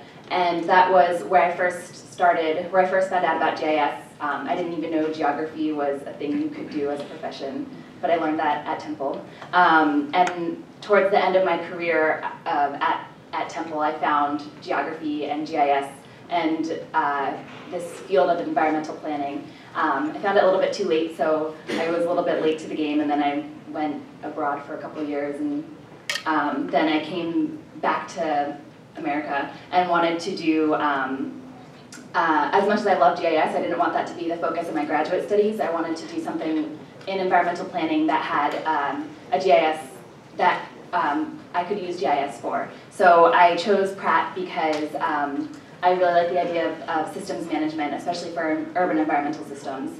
I really like that idea of trying to understand how solid waste, wastewater, or how energy moves in and out of the city. So that's why I chose this program at Pratt. And also Pratt has a really great reputation for working with communities for participatory planning, for capacity building, and that's something that I've been very interested in doing while I was at Temple and now at Pratt as well.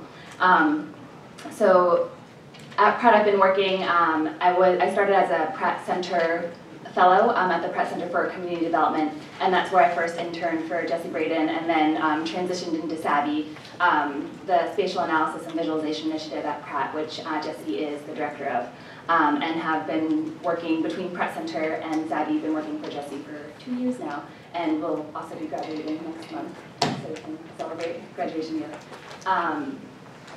So when I started at the Pratt Center for Community Development as a GIS intern, that was when I first started making like really cool looking maps, because when I was at Temple in undergrad, the GIS program at Temple also isn't very advanced. There was only a couple of classes available and it was very basic, so I didn't really get into GIS until I was working at the Pratt Center. And I think my favorite project there was this white paper, Mobility and Equity for New York's Transit-Starved Neighborhoods. And it was mapping out different neighborhoods in New York that have what accessibility to transportation looks like and what communities are underserved by the current transportation network. And the idea, what this paper was for was to advocate for bus rapid transit in New York City. And so this was one of my favorite maps of looking at how population has changed from 1990 to 2010, blue meaning population growth and red meaning population decline. And the black lines are where there's a subway system, or where the subway lines run to.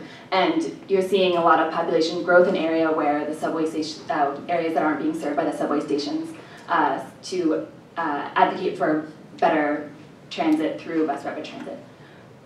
So that was one of my favorite and last projects at the Pratt Center, and then I started working for Jesse at Savvy, the Spatial Analysis Visualization Initiative, which is also hosted at Pratt Institute. And through both of these fellowships or internships, I started working very closely with a colleague on a new project.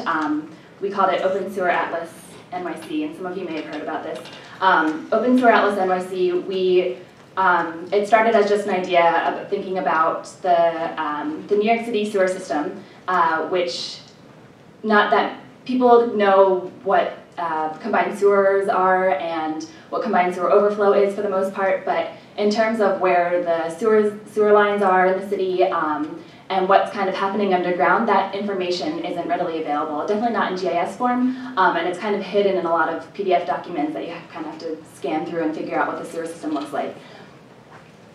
So this project came out of trying to understand what was happening in Red Hook, why there were so many basements flooding, why there was a lot of sewer backups after rainstorms, and after we first investigated Red Hook and realized that there was really a lack of publicly available data, we expanded citywide and did kind of like a citywide scan of all of the documents by the Department of Environmental Protection, what other places have had this type of data, looking at 311 data as well, and started piecing together what the sewer system is doing and where there's problem areas and why. And I think what was really unique and exciting about this project was the community engagement portion of it. This is like our Pratt Gold Star is the community engagement part. But we didn't want to just make these maps. We wanted to make these maps to give to people in different communities that didn't have access to this information and wanted to understand what problems are going on in their neighborhoods. So we were working with a communication and graphics design person as well to make them look very clean and visually easy to understand, so that we could take this complex problem of what's happening in the sewer system and make it very easily accessible to communities that don't usually interact with that kind of information. So we did, this is the online map that we have. You can find it at openseweratlas.tumblr.com/map if you're interested. But it's an interactive map that you can find out what sewer shed you're in, if you're when it's raining, where the combined sewer overflow is outfalling to, where those outfalls are, how much volume of CSO outfall is going into the local water body. You can see how many of your neighbors are complaining with 301 complaints. And so we wanted to give that out as a tool, and then we also, I think I have an image, we also made paper maps. It's a big fold-out map, almost like a bike map, that shows the sewer system and then has some key information about like how the sewer system works and where there are sensitive areas and what's kind of happening in the water bodies because of the sewer system.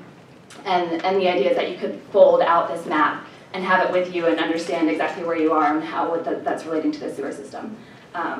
So that's kind of, we finished that project and we're kind of going into the next phase, which is almost parallels what Phoebe's doing, where we're kind of honing in on one of the small drainage areas for one outfall on Newtown Creek, one of the most egregious outfalls, and working with folks in that community to help them understand why how combined sewer overflow in their neighborhood is contributing to the water quality in Newtown Creek, and then also giving them some tools and resources that they can use to improve it, doing green infrastructure projects, or advocating for better water quality through the DEP's planning process. And so that's kind of where this Open Sewer Atlas is going, and maybe where my career is going after this. What I've realized at Pratt, and what I'm very proud of from my education at Pratt, is the interdisciplinary side of GIS. As Phoebe mentioned, I work with Phoebe's father, Paul, who's also in this room, and I want to say thanks to, doing this kind of water quality analysis and putting that into a visualization that is sometimes a map, sometimes a graphic, is really important. Also working with, I work with architects at Pratt, and bringing in this interdisciplinary analysis and then being able to simplify it in a map or a graphic so that it's something that's simple to understand but has a lot of data and that has a lot of data underneath, I think is really important and something that I definitely want to make part of my career moving forward. So I'll wrap up with that, but I do want to say a major thanks to Jessie because I would definitely not be here without her, and the last 2 years working for her has been really amazing, and she's been incredibly influential, so thank you, Jessie, and thank you for your time.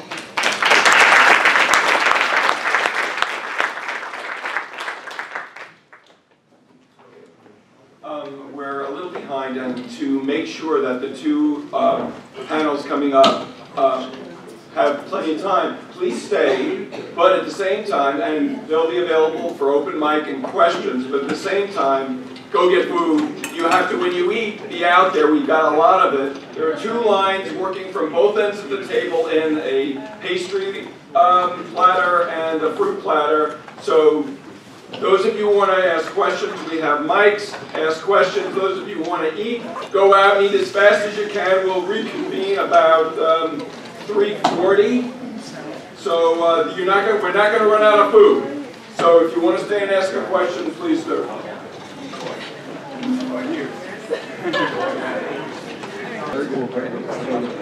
Good afternoon, everybody. Welcome, Jack. It's a pleasure to be here, and thanks for the invite. We got 3 talks up on the deck.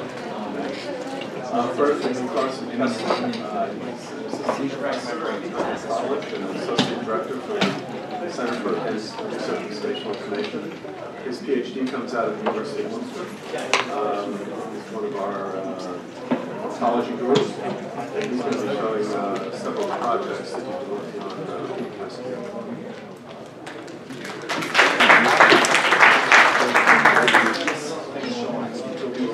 I will not talk about ecology. So I've been at Hunter for about 2 years now, and I would just like to briefly show 3 projects that I've been working on over the last 1 or 2 years. Is that better? These all have in common that they are projects that would not have been possible 10, 20 years ago in terms of data collection, in terms of data processing. So that's the red line in this talk. So the first one addresses the question, how do people drive? And this is a project that I actually brought over from Germany. It's called EnviroCar. And what it does is it uses the ODB interface in cars. ODB is for onboard diagnostics, and it's the standardized outlet that you have somewhere under your dashboard where you plug in the computer when you take a car to the garage. And there are these really cheap adapters now. You can get them for 10, 20 bucks on Amazon. And they just plug in there and translate the signal to Bluetooth, and then you can pick it up with your phone. And that's what EnviroCar does. So basically, when you start a trip with your car, you plug in the adapter, start recording, and the app picks up motor data from your car and attaches them to a GPS track. And when you're done, you hit stop, and then you can upload the track to a server. It gets anonymized, so the clipping will start at the end. And then the data is made publicly available, so you can use this for all kinds of analysis. What you can do then is something like this. So this basically shows a bunch of these tracks over the course of a day. Of course, this is not good. You can't drive fast in Germany, not that fast. And if you accumulate that over some time, you actually get a relatively detailed picture of traffic in the city. This is actually showing CO2 emissions. So you would, in some areas it's pretty clear on the highway, on the Autobahn, you drive fast, emissions are higher. But if you look in the city, then there are lots of opportunities for analysis. So we actually found that some of the emissions hotspots were in residential areas with speed bumps because people slow down and speed up again all the time. So even though in general you drive slow, all the braking, speeding up again causes relatively high emissions. So for the users, it's a nice opportunity to learn something about their own driving behavior. There's also a social component, so you can basically compete with your friends who's driving more efficiently. and maybe reduce your fuel consumption and emissions, save some money. But what I find way more interesting is actually the output. If you look at the whole data set, what you can do from an analysis perspective is really interesting. Like analyze the data set for areas where idling is really common, for example, areas where you have lots of stop-and-go traffic. You may have noticed that the examples I've shown were all from Germany, and that's because we have a little bit of a hard time getting this started here in New York because so few people have a car. So people come up to me every now and then and say, hey, I want to do this, and then it's just not enough people. So if you're with an agency who has a fleet and consider doing this, please talk to me. The second project is also transportation related, but completely different. This is a joint project with Dr. Gong in our department, and we're looking at trip purpose. So why do people take different forms of public transport? It's funded by the UTRC, and we basically want to find out if someone takes the bus or the train or maybe their own car, why do they do that? Do they go shopping? Do they go out to have dinner with their friends? Do they visit their grandmother? What do they do? And the classic way to collect this information is, of course, travel surveys. And in a way, we pick this up. We just make them digital. So we have an app that records GPS tracks. Of course, these are volunteers, so they know that we report their location. And then we use social media data from Twitter. So we basically ask the people to post on Twitter what they're doing, and we try to learn from that why they are traveling the way they are traveling. This all happens in the centerpiece of this setup. It's an ArcGIS server instance running in the Amazon cloud. And what it does is, it snaps the recorded GPS tracks to the actual transportation network, because a lot of the transportation network is underground, so the GPS tracks are often off. So we snap them back to the actual route taken. And then we have a machine learning component in there that's attached to the ArcGIS geo-event processor that automatically classifies the tweets. Say a little bit more about that in a minute. And then we want to provide different information products based on that, maps and statistics and so on. So how does this machine learning work? We're using a natural language processing framework called Mallet, it's an open source framework. And we basically put in a set of predefined classes like visiting family, grocery shopping, eating friends, things like that. I think we have 8 or 9 classes. And then we train this framework with a training data set. So it's basically predefined, pre-classified tweets where we know which category they belong to. And the key thing here is that you don't want to introduce bias into the training data set, because then the whole thing won't work very well. So at first we thought, okay, we'll just download a bunch of tweets, sit down for a day, and classify them ourselves, but that would basically introduce exactly this bias, because you never really know what the people were really doing or thinking when they were writing. So what we're doing instead now is we basically let the Twitter users create the training data set themselves. So we've written a little app that connects to the Twitter API, watches for certain keywords like bus, subway, delay, station, things like that that you would usually find in tweets related to public transport. And then the app will automatically reply to them and ask them to classify the tweet. Basically send them to a web page where they just pick from our categorization. We're still waiting for IRB approval to do this, but once we have that, it should be good to go, and then we will see whether this actually works. So this is still in progress. So these first two were transportation related. It's actually a coincidence. Transportation research is not really my focus. The third one here is a little bit more theoretic. I'm not a geographer by training, so my background is in applied computer science. And one of the things I learned after coming to a geography department was about central place theory. Many of you probably know. So the idea is, it's a really old theory actually from the 1930s, 40s.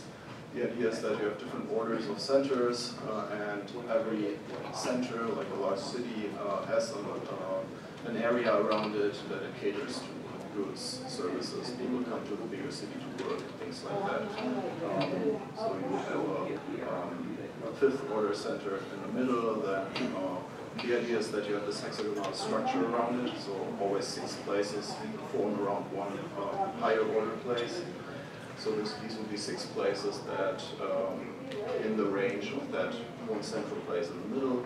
Then in turn, every one of these 6 has their 6 places around them, and so on. And then you get the structure at the end. And I thought maybe this should actually be somewhat reflected on the web. And I looked at Wikipedia and the link structure in Wikipedia.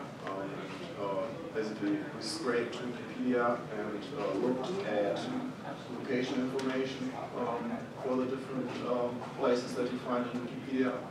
Up there on the right, you all know this. And then we looked at the pages that link to this page. So all the pages that link to the Wikipedia page for New York City. And the idea is that the more often the page mentions New York City or links to New York City, the more important New York City should be than the other place. This is the page for Hoboken, for example. And then theoretically, the places that link to New York City most often should be those that are most dependent on New York City. Yeah, we scraped all this stuff, put it into a MongoDB, and then turned it into a network structure that we can just visualize in QGIS or anything else. It doesn't really matter for this purpose. I did it in QGIS. And this is what this looks like. So in some cases, we have these almost hexagons, like up here, up there. In other cases, it looks completely different. Like for New York, basically everything is off in the west, because everything in the east here still belongs to New York. You would have to go basically quite far into Long Island until you go outside of New York City. We've done this for a few large metropolitan areas in the US. So this is LA with so the black one is always the place that we started from, the highest order center. Then the orange ones are the ones under that, and then the yellow ones are third level. We couldn't go any further than third level because then the places get so small that they're barely documented on Wikipedia. So we can't really completely evaluate this, but yeah, this was just one example of more theoretical work that I'm doing, and that just wouldn't have been possible a couple of years ago because the data wasn't there. And it actually raises a whole new series of other questions. For example, how exactly do you compare this now to the theory? I don't know yet, so we're trying to come up with a way to actually measure how far off this is from what central place theory would predict. Yeah, so these are 3 things that we can do today with or around GIS. I have to say that I barely ever touched an actual GIS in my work, but it's certainly all around GIS, I would say. And I would hand over the stage to Andrea.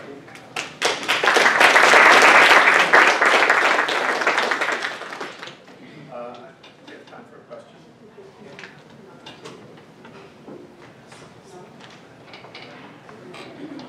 Anybody? I have a question.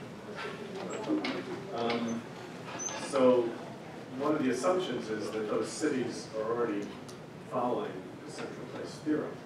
That would have to hold in order for your model to show results. No, in their arrangement, in their hierarchy. Yeah, of course that's not the case. It might not be the case, yeah, because example, all of them are near the water. Right. So there's some. There's one very obvious reason right there. Right, there's some physical constraints why it might not. It might be interesting to try this out in the Midwest, where there's less physical constraints in the landscape. Actually, a few studies from the 1950s for places that they found that it looks really well, and they were all right here.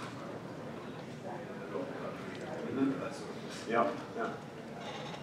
Well, good. Thanks very much.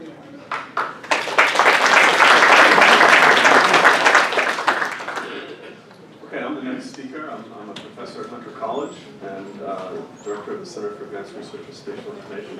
And my title is big, and this doesn't refer to that Tom Hanks film. Did anybody ever see that? It was a long time ago. That's not even big things. So you never know where you're going to get your inspiration from. And I actually commute, and I usually, on occasions, maybe Friday, like tonight, I order a small beer, just with some potato chips or something. And I don't know exactly when it happened, but I ordered a small, and I got a big. And I was kind of puzzled by that.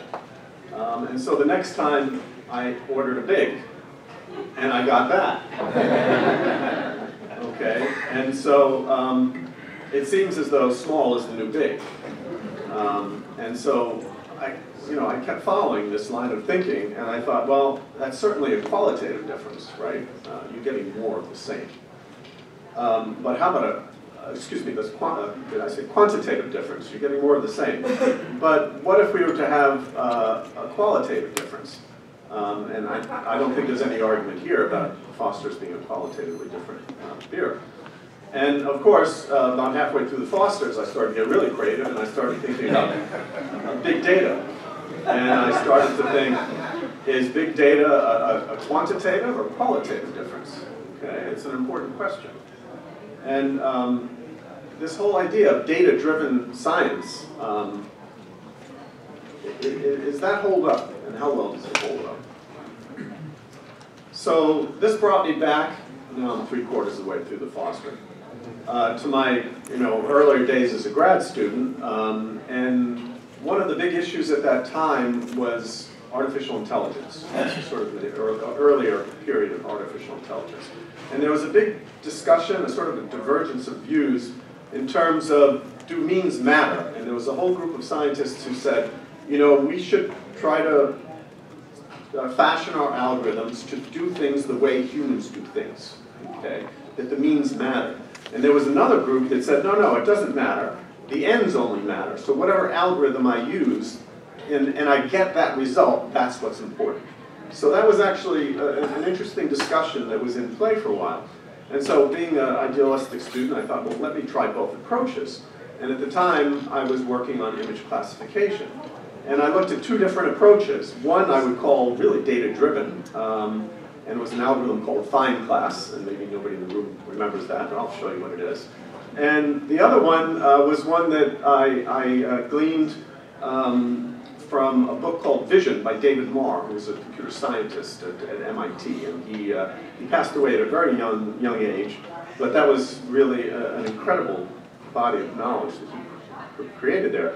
And so this is a data-driven approach to classification, where you take a moving window and you look at the reflectance values in the different spectral bands, and then you say, is this meet some minimum variance threshold?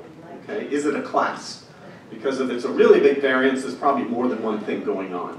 And if it is a class, then you say yes, you say the mean vector and covariance matrix, you see if it's similar to other classes, and you merge or don't merge, and then you move that window through the scene. Okay? And I did a little wrinkle on this for my dissertation, where I used the bigger window and I sort of wiggled it down until I found that class. Okay? So that was my little wrinkle. But you can see this is a data-driven approach. Okay? You're moving through and you're calculating, and actually it's very effective. It's a classic unsupervised classification. So then I thought, why don't I use David Marr's approach? And so on the left side, this side here, what you're looking at is something called a Laplacian set of images. And basically what that is different size filters that capture different spatial frequencies in the image. And you can notice that on the left side, it's very fine, high frequency changes in the image, okay? And as you go to the right, you're seeing bigger and bigger blocks. Now, my innovation for my dissertation was a way in which we can pull these things together, basically combine these multiple frequencies to try to identify objects in the image. And you can see on the right side here that we start to get, I'm adding 2 of those together, 1, 2, and this one I'm adding 1, 2, 3, and this one I'm adding all 4, and we start to come up with objects where we capture the object, but we keep the high frequency edges, okay? Once we can do that, then we can run a segmentation algorithm to find the regions. Once we have a region, we can then classify a whole region instead of a pixel, okay? So 2 very different algorithms trying to accomplish the same thing, classify an image, using different approaches. One's data-driven, and the other's really more theoretically based.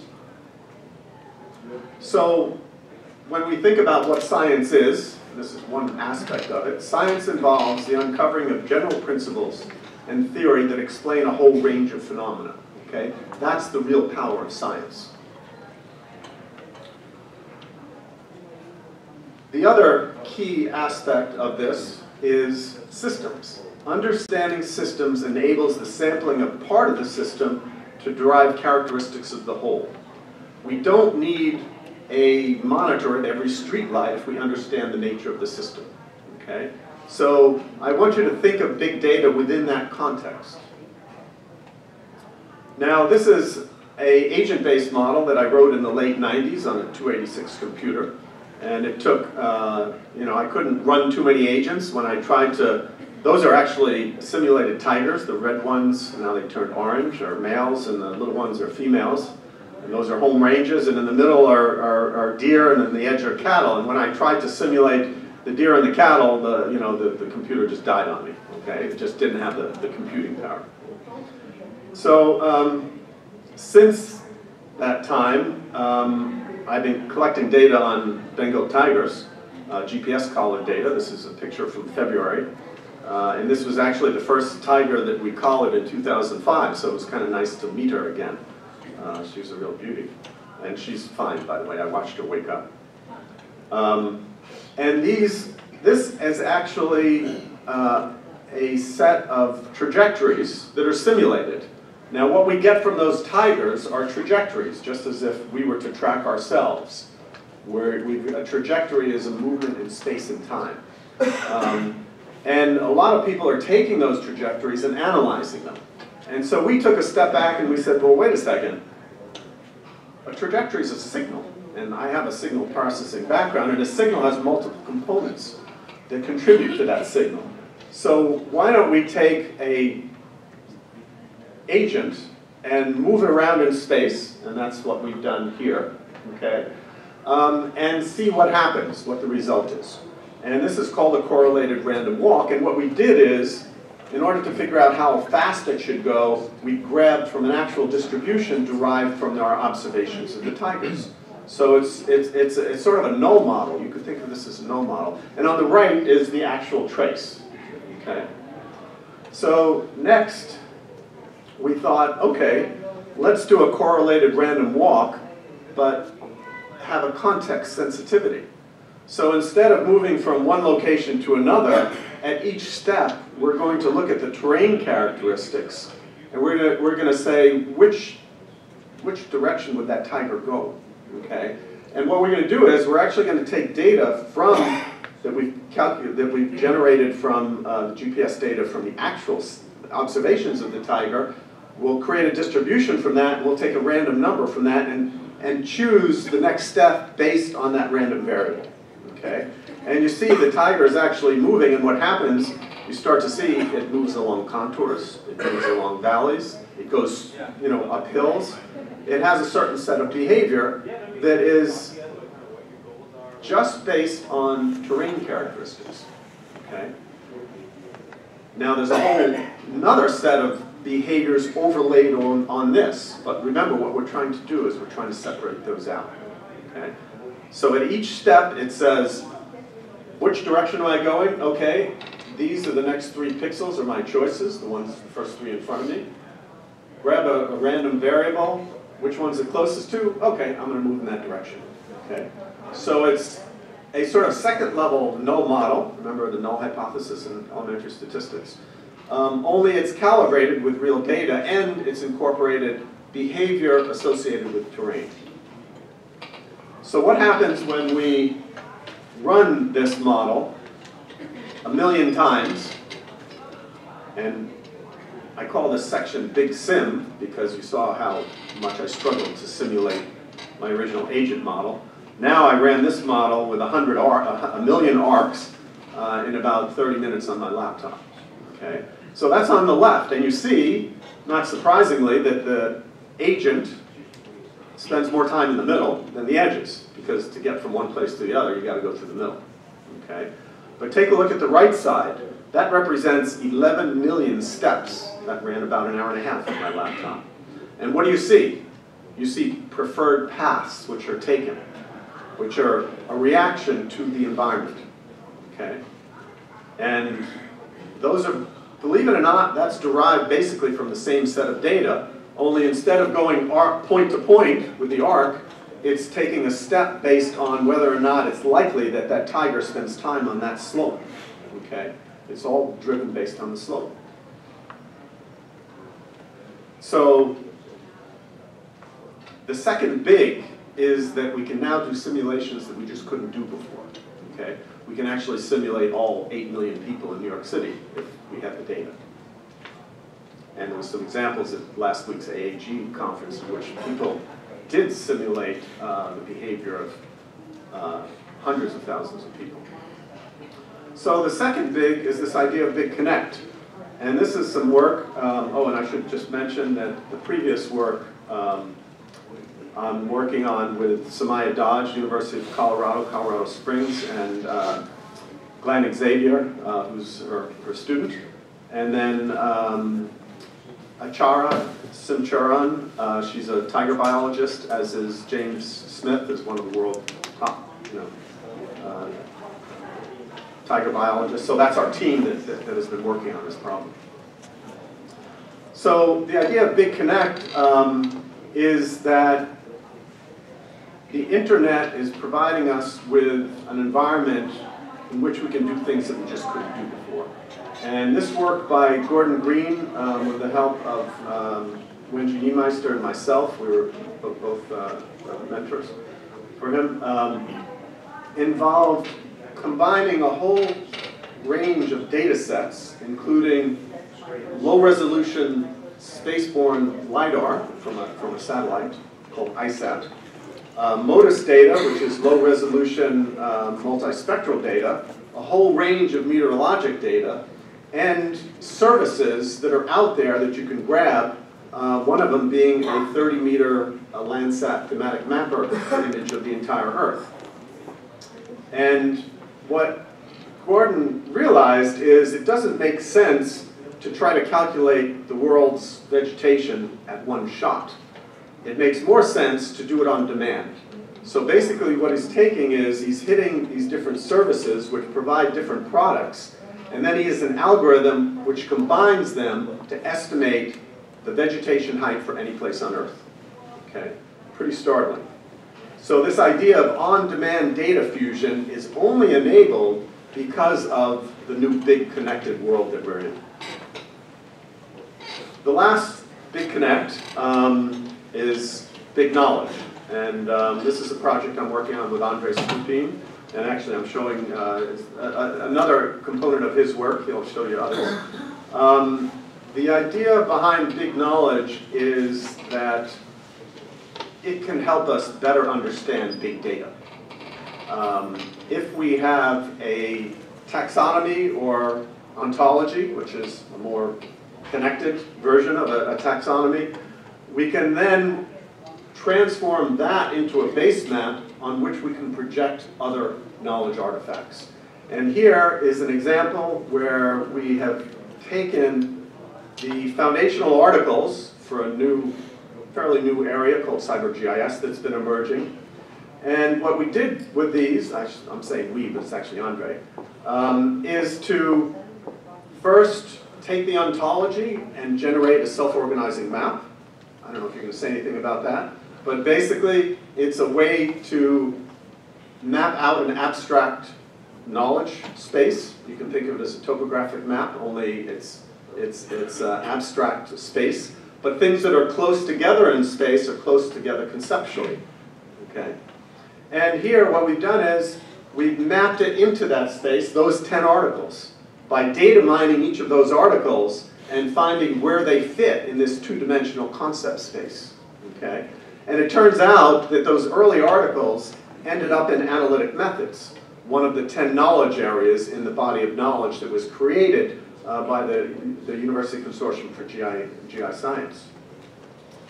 And here's another view of that, another form of visualization in which those articles have been mapped into a tree map, and this is another one of Andre's visualizations, and the darker the red, the higher the probability of matching that area. And again, of course, you see that analytic methods stand out, geospatial data stands out, and it goes down from there. The next thing that was done was Andre mapped the most recent articles into that space and subtracted it from this space by data mining those articles and putting it in the blue gun of this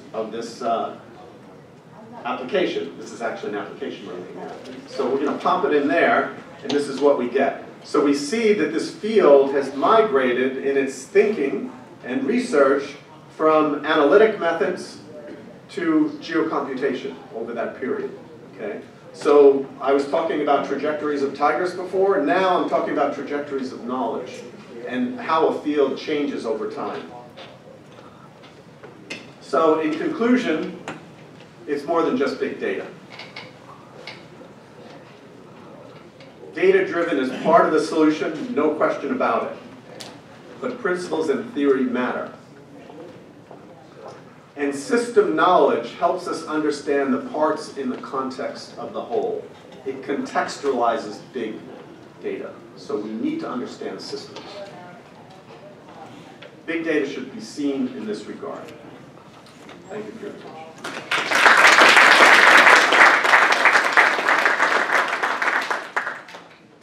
I went 1 minute over, I apologize. So I'm just going to turn it over to Andre and have him go ahead and set it up. Now, as they say, oh, I need to introduce you. Something completely different. Let me introduce you. All right. This is Andrew Skupin. He's a professor at San Diego State University. He's director of a new center for Information Convergence and Strategy. 6. And strategy. Andre is one of the world leading experts in geovisualization, as well as visualization of abstract space, which there's a term for that. Spatialization, of course. So let me turn it over to Andre. Thanks, Sean. Yeah, to paraphrase movies. When I close my eyes, I see spaces. And you do too, you just don't know it. And you operate in those spaces even with your eyes open. When you have a conversation with someone. Like a phrase like, oh, he's talking in circles. In a circle. Is there a space?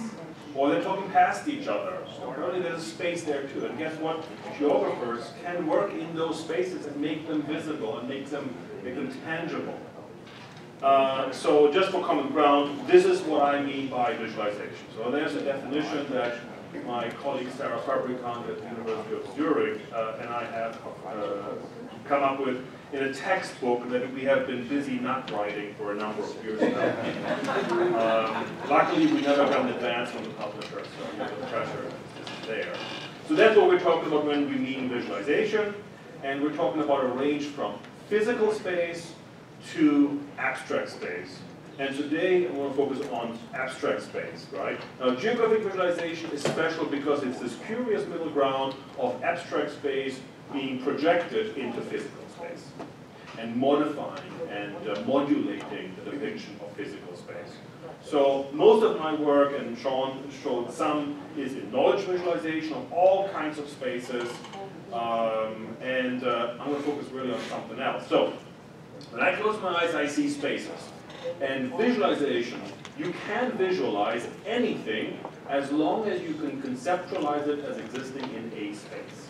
And then it's just a question of finding the computational mean for that expression, right? Is it geographic space? There's some concepts you can take from there. Is it vector space? Is it knowledge space?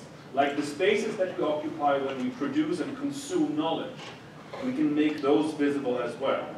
Now, I want to focus here on vector space. And the basic idea is there's one-dimensional spaces, like, for example, population density. A and C are more similar than B, for example. The two-dimensional space, if you add to this wide proportion of the population. The problem is, now we can still plot this two-dimensional space. But if you move on to 3, 4, 5, 1,000 dimensional space, you can't plot it anymore. So you need to use dimensionality reduction, right? And I've done this for many types of data. What I focus on today is block groups, 200,000 block groups in a 69-dimensional space. Now, just in terms of how this works, how do you move from 69 dimensions to 2? So basically, I'm using the self-organizing map. It's a type of neural network, also known as a coherent map, which could be on one hand seen as a dimensionality reduction technique, similar to principal components or multidimensional scaling.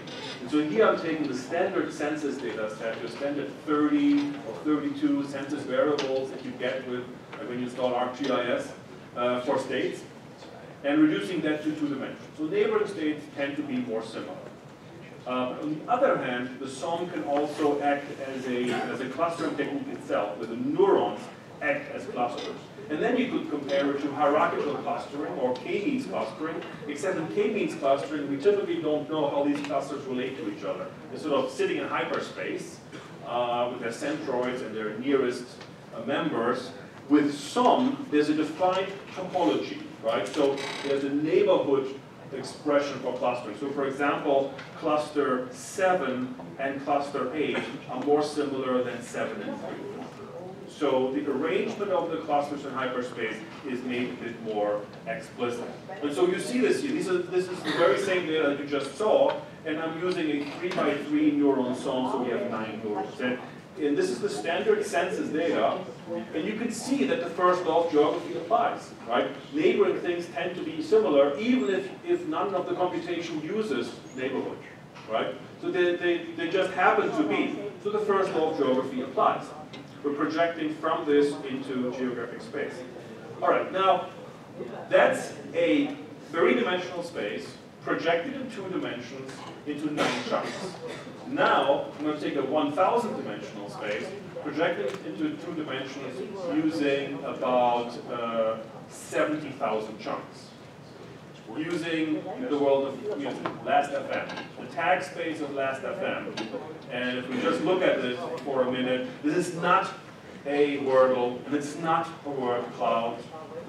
Don't compare it. I don't have strong feelings.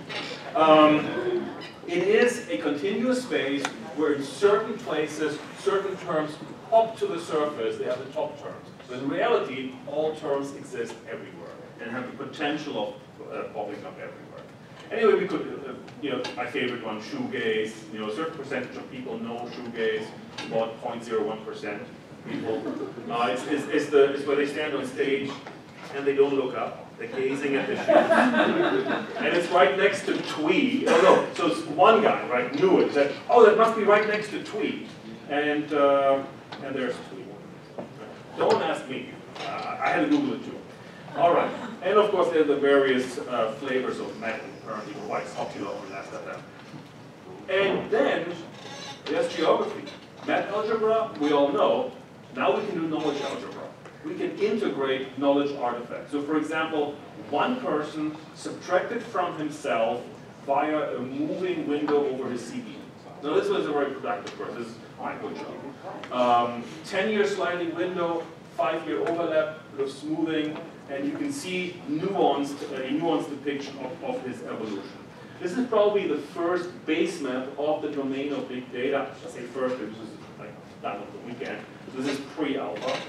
And we can see the main structures of the big data domain in here. Anyway, you can also link vector spaces and network spaces. So both of these were derived from about 2 million biomedical publications.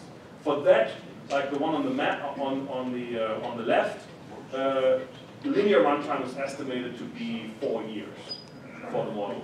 We were able to cut it down to 6 days with supercomputing and parallelization, and then extracted the concept network from it. What I really want to focus on is when I explained this to my neighbor back in New Orleans, he said, "You're basically trying to compute déjà vu." Yeah, I guess I am, right? The exchangeability of places or experience. So the problem with depicting attribute space typically is that it's extremely coarse. It's very coarse compared to how we depict geographic space. So I thought, no, let's do it as nuanced, as detailed. So let's create a neural network model with 250,000 neurons. It's a 2D arrangement of 250,000 neurons reflecting a 69-dimensional space as an alternative map of the US. It is a map of the US using everything except geographic location, right? Using lots of different variables. And you can think of these as hyperspectral channels in that 2D space, right? And red means more and blue means less. And so let's tell a story in that space, right? So for example, here, what do we have here? This is we have climate, right? We have land and cover, geology, soils, and then we have census. Okay, agricultural land use. So red means very high percentage of the block groups in that quote-unquote area in 69-dimensional space use it for agricultural purposes, right? So you see there that apparently this is agricultural use. But in the middle of it, you see this feathering effect, this off-green feathering surrounded by red. What happens there? Why is that not also heavily used agriculture, but is only somewhat used agriculture? Well, let's look around, help you. You notice that forest land fits right into that gap. What does that mean? Well, if you look at what the Germans would call Kulturfolge, or the cultural progression of the use of land, typically it's not that there's agriculture first and then it's turned into forest. It's typically the other way around. So apparently, in terms of a conjunction of the 69-dimensional factors, this probably was forest land at some point. Much of it was converted into agricultural land, but some of it wasn't, because there's still heavy forest use there. So what's going on there? Why wasn't it converted? If it's so great for agriculture in terms of soils, for example, and climate, why not? Well, it turns out it's pretty steep. Like, so the core ridge of the forest land area is occupied by high slope areas. Okay, I grew up in a village of 200, so I know something about agriculture, and I don't want to plow on an extremely steep slope, right? So I'm going to keep it for forest and harvesting trees, basically. All right, but what else can you do there? Well, this is a weird one. So one of the peak areas of vacant land use, or vacant buildings, is vacant housing, is corresponding to the peak in forest and slope. So that's kind of weird, vacant, but basically forest cabins, second homes. Because they're recorded as not permanently occupied, and so they're recorded as vacant. All right, so that's how you can tell a story in high-dimensional space. Now you can throw it all together, perform actual cluster analysis, and see what are these structures in this 69-dimensional space. And this is important about these kinds of mappings. Visualization is in 2D space, but the computation is in high-dimensional space. And then you just project into each other. So in this case, the clustering is in the high-dimensional space, and I'm projecting into both of these 2D spaces. And now you can see sort of the standard geographic regionalizations emerging, except in urban, there's some colors that are missing. The greenish tones, the greenish-orange tones are basically completely missing from the geographic map. That's because that is the urban experience. The urban experience is what is experienced by a majority, if I count urban and suburban, that's the majority of the US population. Except they're concentrated geographically. So on a map of the US, you just don't see it. And this is in a way captured, right? This is the range of experience because it's block groups. So it's based on roughly on the number of people. But we can zoom in, right? So I'm zooming into New Orleans, and it's this green ochre tone. And you can see this green, warm ochre tone is throughout the city of New Orleans. And that is climate. Right? That's the feeling on your skin, the humidity, the heat, as well as elevation. But there is difference. So if you know New Orleans, right, so here's the Garden District, right? You know that the Irish Channel, I used to live about here, and I used to live about here. When you cross the street, when you cross Magazine Street in New Orleans, you feel the difference. Not the feeling on your skin, the humidity, the rain, but you see different structures, different people, different vegetation, and then you cross the Garden District, and you cross St. Charles Avenue with the streetcar, and it's like you went through a wormhole. It's a different world in a matter of one block. And so the commonality and the differences are captured here, or in Chicago, where you have a much more pronounced ring structure. The top, this is just a map of the US states. Right, so this is California, here in blue. There's also California. It's nothing but a base map of the US.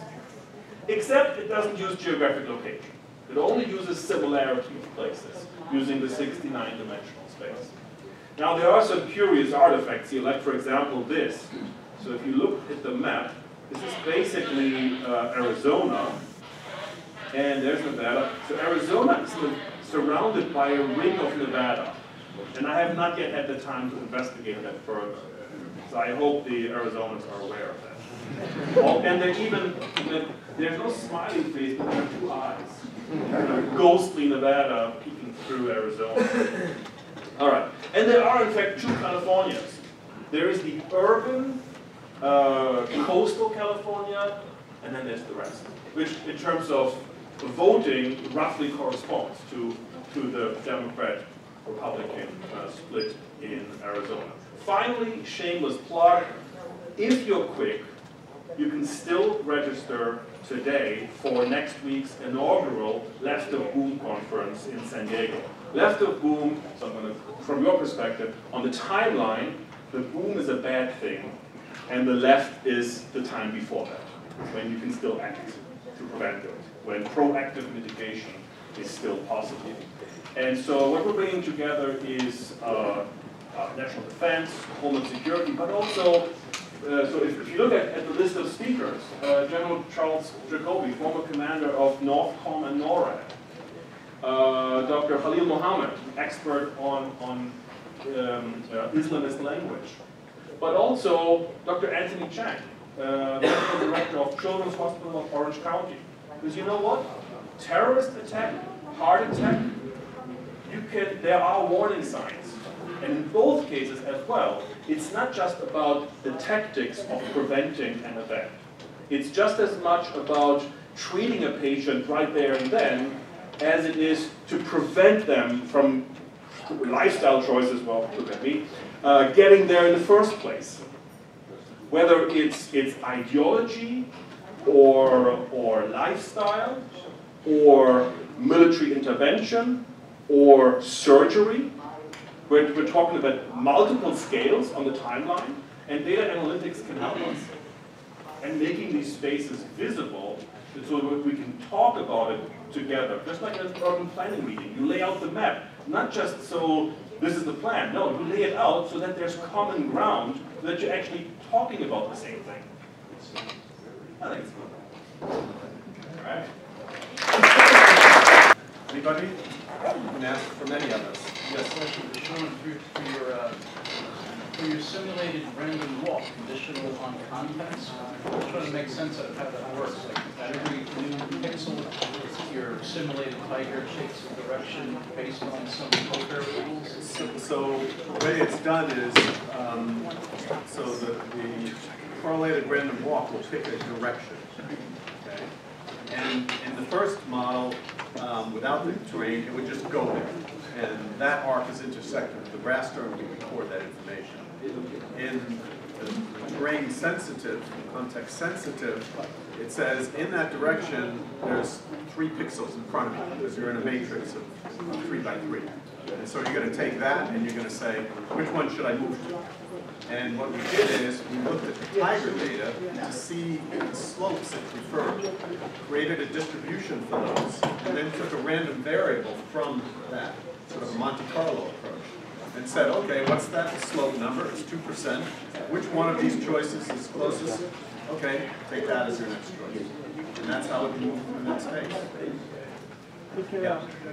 I just love your distinction, using the system perspective versus the covariance. It's beautiful.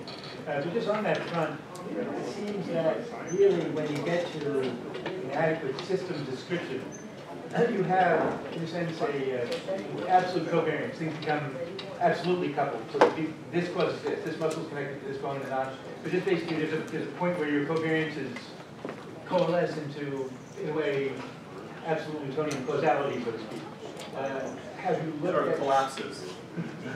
Have you looked at basically another descriptor for your spatial would be something out of Mandelbrot and spatiality? Like a fractal look at things. Does that fit your work with fractals? I did a long time ago work with fractals. I haven't though. You know, I see where you're going. What we're trying to do is we're trying to say, what is a trajectory? What creates the choices? Okay, and we can see that it's a combination of the space in which you're moving, the context you're moving through, which affects your movement, and the behavioral objectives. Okay? And so we've taken those first two, and now we're going to overlay the actual movement of the tiger to see how it deviates from these sort of two null models. Okay, that's our next step that we're going to take. In your model, don't you also have to look at, there are some other variables, for example, the distribution and movement of prey. Don't tigers have territories also? Have to be careful. That was a home range that you saw, so that was the space through which it. You're absolutely right. There's forest density. Yeah. So we could also look at forest density and look at that relationship as well. And then at some point, the behavior kicks in, and so we're trying to discern those behavioral patterns. That's what we're trying to do. You know, what we're creating here is sort of a prototypical model that we can use and add those different variables. Yeah, in the back. Maybe the gal next to you. Did you raise your hand? Yeah. Did you do a sensitivity analysis in terms of how much each factor would affect the decision making? So in terms of slope versus vegetation cover, I mean, at what point did you decide those would go into the final calculation of the decision making algorithm? That's a good question. I haven't gotten to vegetation yet. Yeah. Or even with slope, I mean, at what point do you determine the sensitivity at which you should apply that effect? The slope was actually modeled on real information. So we had 19 tigers, and we took, for this one tiger, we had 4,800 observations, and we looked at the slope of each one of those, created that distribution, and then took a random variable from that distribution for each step, each 11 million steps that we took. Yeah. So maybe a question for one of these guys. Yeah. As for Mr. Skupin, but also for the panel in general. You mentioned a focus on counter-extremism and predicting the outbreak of different things happening. You also mentioned the convergence of information strategy. So my question is there kind of a discussion between, say, the nonprofit world that does community building, that has decades of experience, and the social science world and sociodynamics and mapping and GIS on the other hand, and also veterans that have done counter-extremism in nonviolent ways, used to working with multicultural societies? Is this a conversation that people would either be interested in or are already having? Because I think Killian Foundation, others that are interested in countering this culture and reducing bigotry against Muslims as well, I think this is profound potential. Well, so we founded the center. That's one of the purposes. Convergence in the broadest possible sense. Convergence of typically like these stovepipes in terms of types of data, types of methods, types of if not ideology, but ways of thinking about reality. Breaking all of this down by doing, first of all, different techniques like text mining, geographic mining, quantitative analysis, but also bringing very diverse people together. Like, as I said, children's hospital and military. Right. People that wouldn't typically talk to each other, but right. can, and then of course there are obvious intersections like Veterans Affairs. Right. Where there's so much lack of real in-depth thinking and good approaches from PTSD. So there, it's more obvious and yet very necessary. Awesome. Other questions? Yep. I'm just curious, actually, it seems like there's, in a way, switches or polarities. An Oregonian in part is a non-Californian, and maybe the same thing for Nevada's on the right. And I'm also wondering, sometimes a tiger will go one way, and sometimes another that's mad at its neighbor. And I'm wondering if you have a way to look at these totally driven decisions. Could you differentiate? Yeah, well, I had a little coffee clutch with one of the tigers when I was in Thailand last February.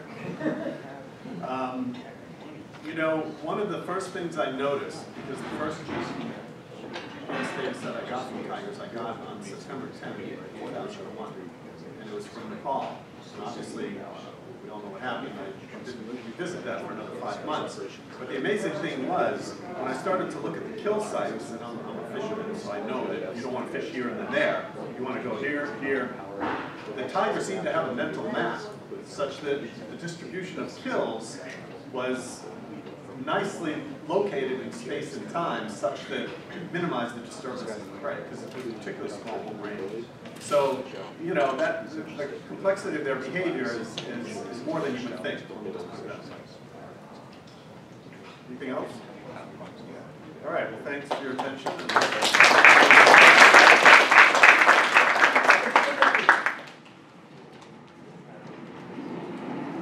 Hi everyone, we're moving on a little bit more quickly in this last session because we want to make sure that we can get everyone's presentations in before we have to get out of the room. So this next panel is basically taking the data that's been aggregated, collecting it, and then bringing it out into the world and seeing what people can do, whether it's for relief purposes, whether it's for your mom and pop stores, getting the information into a visualization or a format that can be used in an application.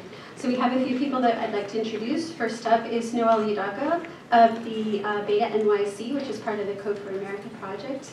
I'll put your slide up.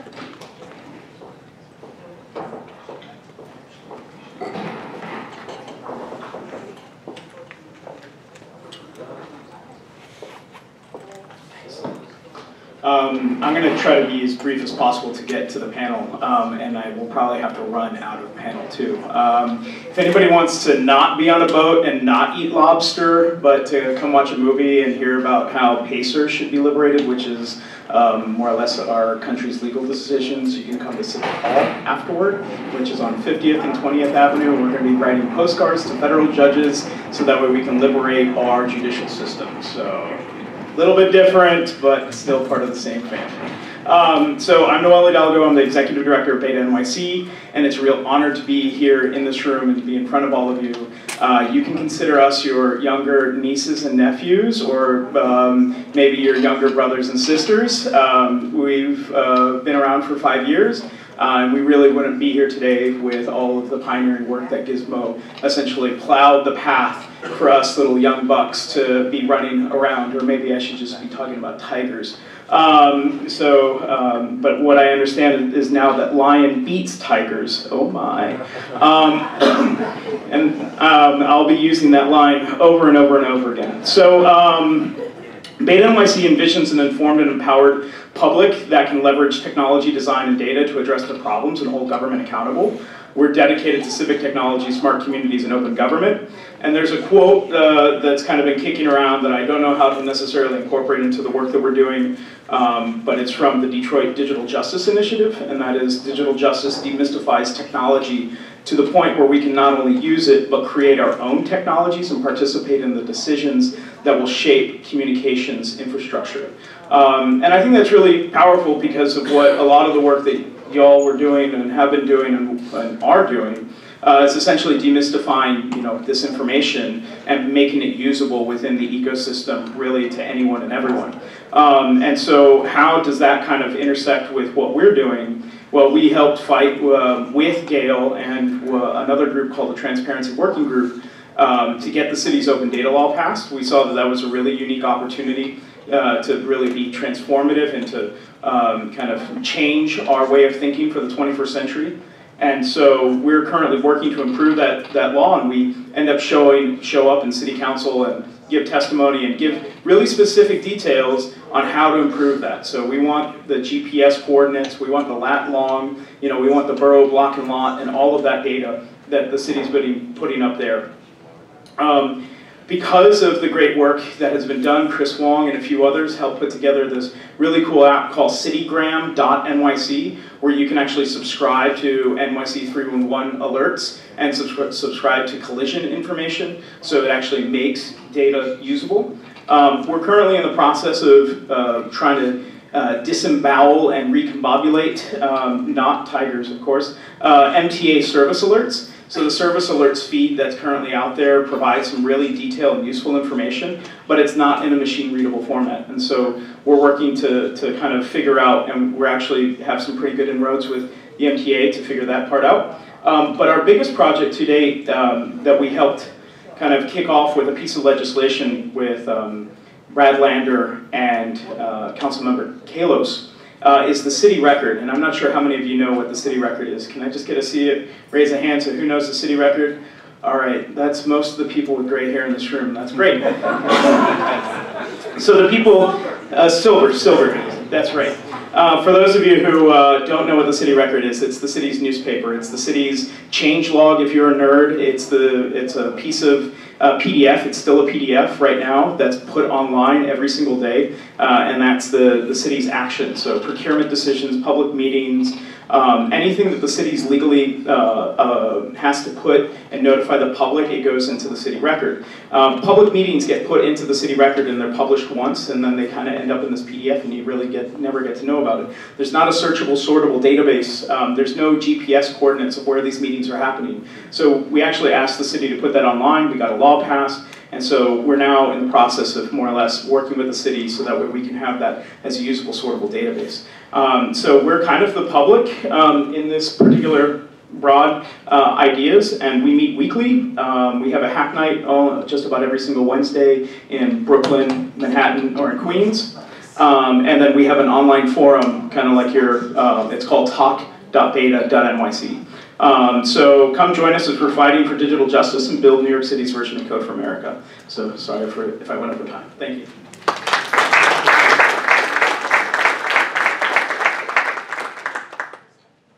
Thank you so much, Noel. I next would like to invite Eileen Jenna-Smith to come up. Eileen Jenna-Smith is with Facilytics, and she's going to talk about Mind My Biz app. This is the mom and pops getting the data that they need to run their businesses.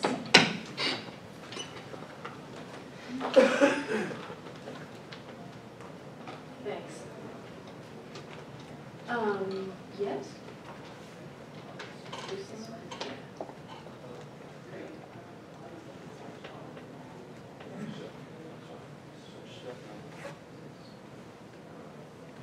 Brilliant. Thanks, everyone.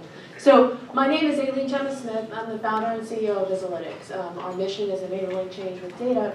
And what I want to talk to you is how GIS can help Joe Stelling.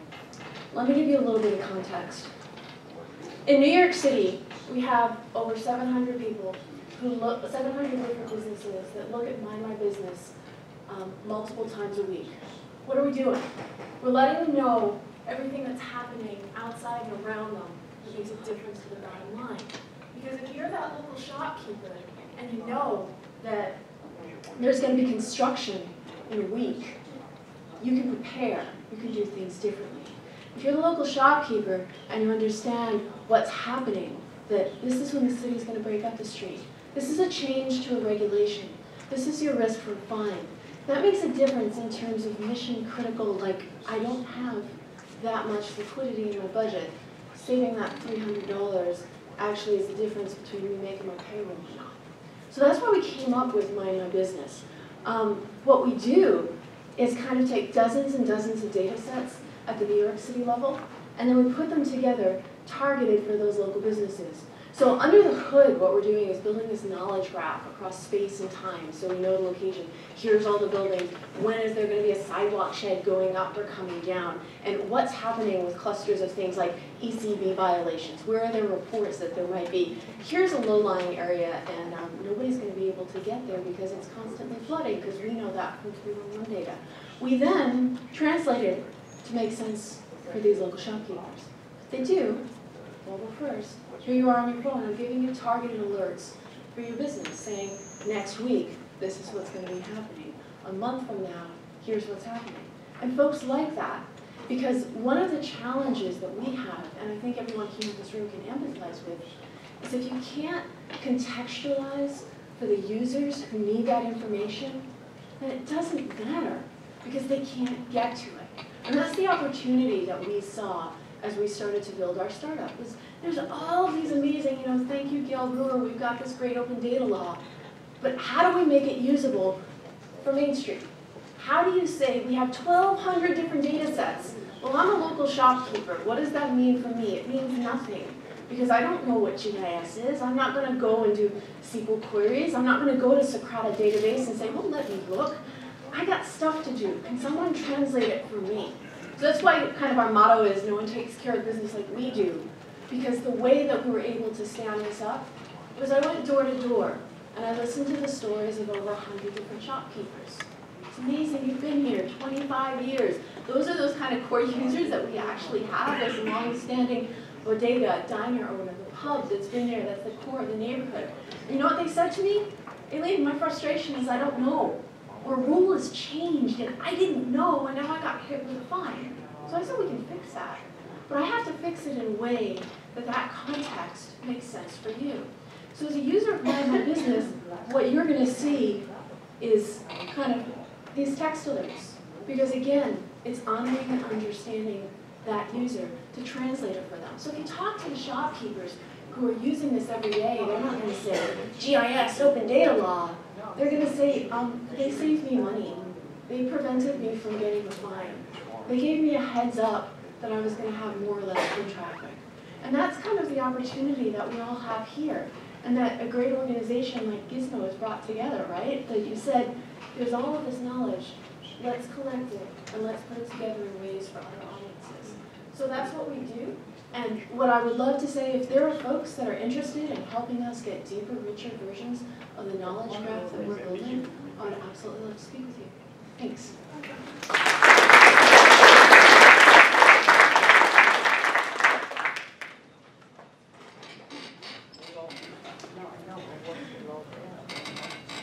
And hi, Sheila Prashad, nice job.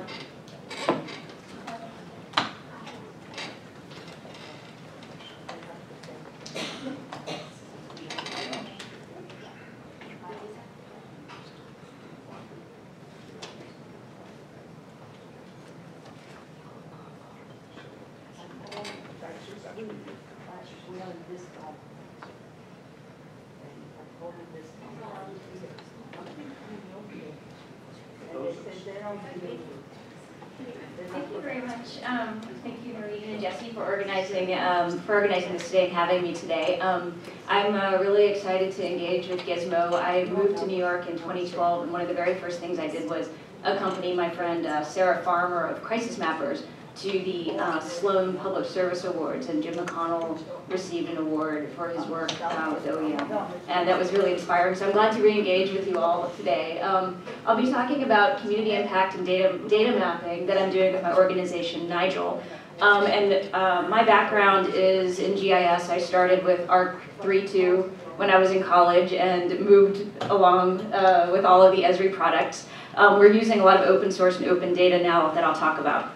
So the Nigel team, we started in 2007 as graduate students and researchers at Arizona State University. We have JD Gacho, public administrator, earth science background. Nancy Jones, urban planner. She currently works at the Baltimore Neighborhood Indicators facility at University of Baltimore. Lizette Bullock, who's an attorney who helps us on some of our legal issues. myself, Leela Prashad. Not pictured here is Kat Hartman, who's an information designer. She does human-centered design. So we came at this because we were students and we were working on issues that were important. My background is in earthquake hazards research. I work for the U.S. Geological Survey. I do satellite remote sensing work on cities, thermal infrared, really interesting stuff. But when you do that kind of work and you're publishing and you're going to conferences, sometimes it feels like you're not making an immediate impact.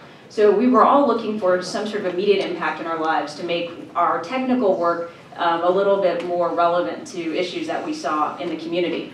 And so some of the organizations that we've worked with since 2007, it's been a range of different types of organizations, mainly nonprofits, a few for-profits, but all of them have some ethic, a social or environmental or community-based ethic. What brought us out to New York was our work with the UNFPA on a climate change initiative. And since we've come to New York, we've started working with Riverkeeper and Save the Sound, but we're still embedded back in Phoenix and Baltimore, and also internationally with some work on sexual harassment with Harassmap. So these are a few of the organizations that we work with, and what we find is that the work that we do on GIS, on mapping, on visualization, on communication helps build resiliency within those organizations.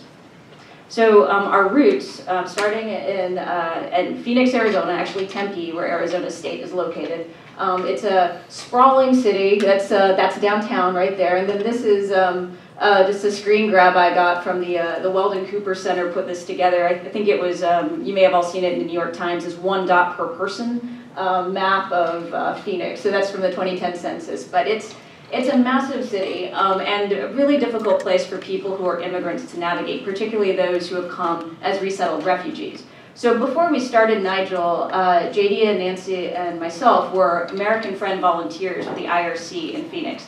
And one of the problems our families were facing was how not only to find culturally appropriate grocery stores, so like grocery stores that had Liberian and African goods, but navigating the really complex and unduly onerous system, a social services system, in order to stay on Medicare books and to get the right services they need. They had to go to particular centers all across this massive city at a particular time, and if not, they would have to go back to the beginning. Arizona is not known for being very generous with its social services.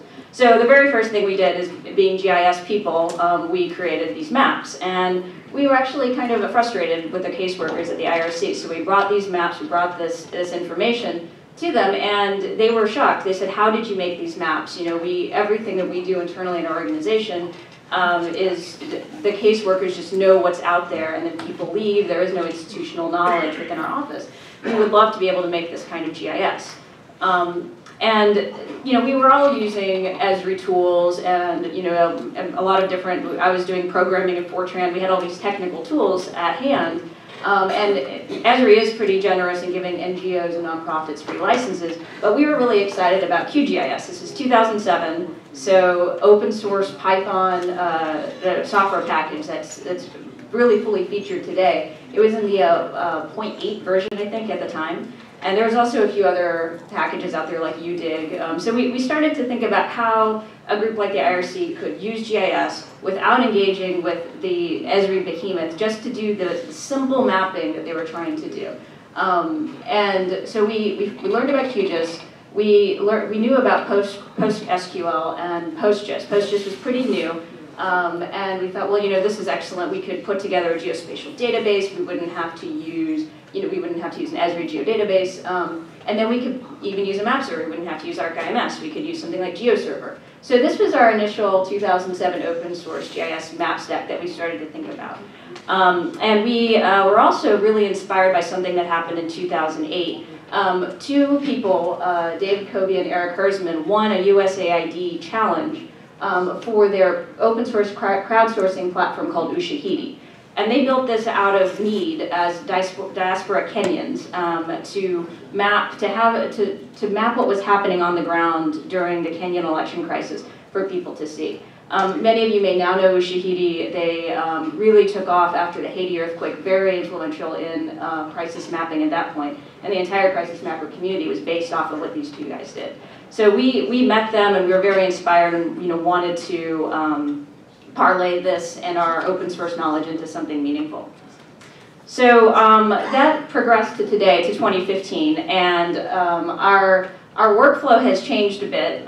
We still do use Esri tools, particularly in our research areas, but these days we're mainly using open source tools. We start with the organizations we work with on data gathering and organization.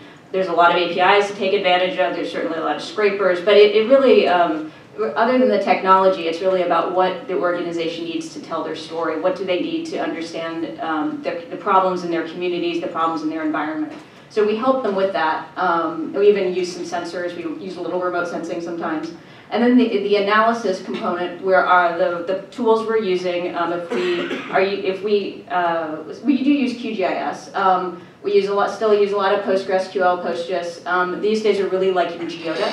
If any of you don't know about Geoda, you can do geostatistical analysis. It's open source, out of Arizona State University, Luke Anselin's group. We use a lot of R, a lot of Python, Ruby, so we put all this together. And then, the part that the organization really wants to see is that storytelling, the visual, the online map, or the infographic, perhaps. So the front end, we really love D3.js, a lot of Leaflet now, OpenStreetMap, of course. And then, the web frameworks, we're using a lot of Django, Node.js, and Backbone. So there's, that side of it. But on the front end, we love D3. And, we always encourage the organizations to open their data as much as possible. And sometimes that's been really successful, even having us be the emissaries to a hackathon, for a water and sanitation hackathon, for instance, that we did for water.org. So we really try to emphasize to organizations the value of opening up their data so that then others can gather that information and the cycle can continue. So one of the very first projects we worked on was HarassMap, and this was an Ushahidi instance that we set up in 2009.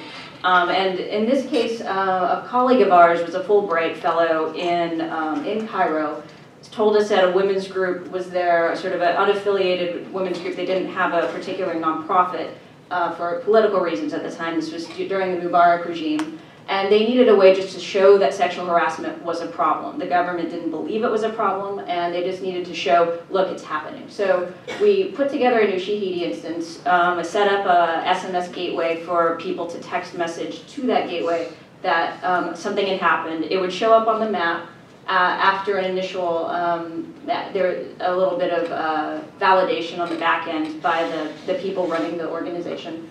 And we were a finalist in this 2008 development challenge, which really helped it take off. And this is how it looks today. This is how it started, and this is how their website looks today. We've learned a lot of things from our partners over the years, and HarassMap taught us something really important, that this is really where the change happens, in community meetings with Post-it notes and paper and messy human interaction. One of the main issues that HarassMap's doing quite well. They've gotten a lot of grants, they've gotten a lot of funding and attention, particularly after the Arab Spring and after the attack of Lara Logan, the CBS correspondent in Tahrir Square. It's become sexual harassment and rape and assault have become something that people can talk about in society where they really couldn't before. But the map itself was a good rallying point. The technology showed that these people were coordinating, but that coordination had been happening on the ground before the technology. So in some ways, when they started to go on these interviews and talk about the technology, it was a bit of a distraction because they had been doing so much on the ground work to bring people together and find solutions to women's problems in their lives. And sometimes the technology was the only thing that the reporters wanted to talk about. So we try as much as possible to not have the technology get in the way. Another lesson we've learned from our partners is that workflows that are working shouldn't be disturbed. Or I'm from Texas, so if it ain't broke, don't fix it. And a lot of times, when you think of that, when we were starting, PPGIS or Feminist GIS was something that we were familiar with, and a lot of that is paper-based community engagement, old school style of bringing people together on a paper-based map. So that was something we were thinking when we started the organization. What we didn't think about was sometimes people have spent years developing an Access database, or they have this WordPress site that has all these plugins that you as a developer would say, let's start over from scratch. So what we really try to advocate is, if that old Access database is working, or that WordPress site that is loaded on plugins is working in their workflow as they're getting their work done on the ground day to day, don't disturb it, work around it. So that's one of the things that we've learned from our partners. And finally, this is our working hypothesis, doing this since 2007, that the use of open source software and the use of the opening up of data within an organization, not only does it make their work more efficient, but it creates these new intra-organizational synergies and communication that wasn't there before. And this is our working hypothesis. I don't have anything written about this. And some organizations we've worked with have shown us better than others. The work we've done with Data Driven Detroit on their 1D scorecard really illustrated this. People were so engaged with this project, we were taking this out of a proprietary system and redoing it so that they could have more control over it. We found that not just the staff and workers who would be actually putting together these indicators and working with their data providers, but also the administration and some of the funders were interested in how this was going to work.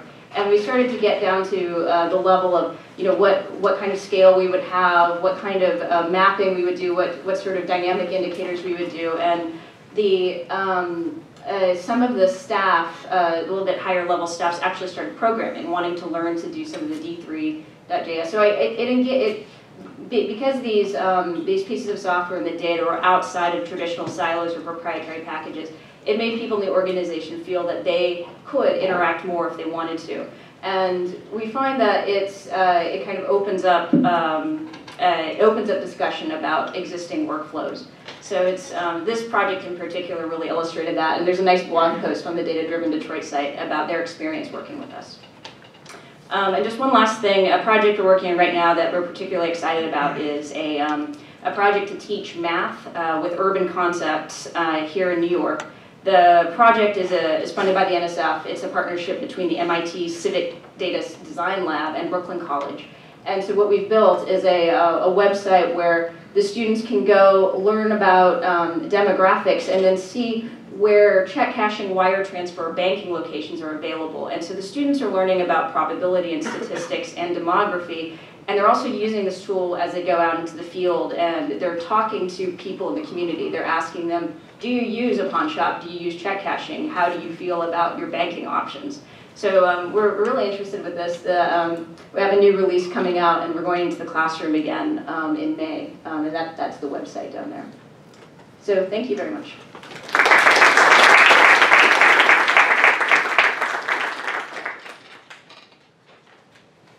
Thanks a lot, Layla. And now we're coming to our last speaker. We have Stephen Adler from the African Open Data Meetup, who's going to discuss the Ebola data map. I thought it was a really neat thing when I found it. Wow, Leela, I really like that work.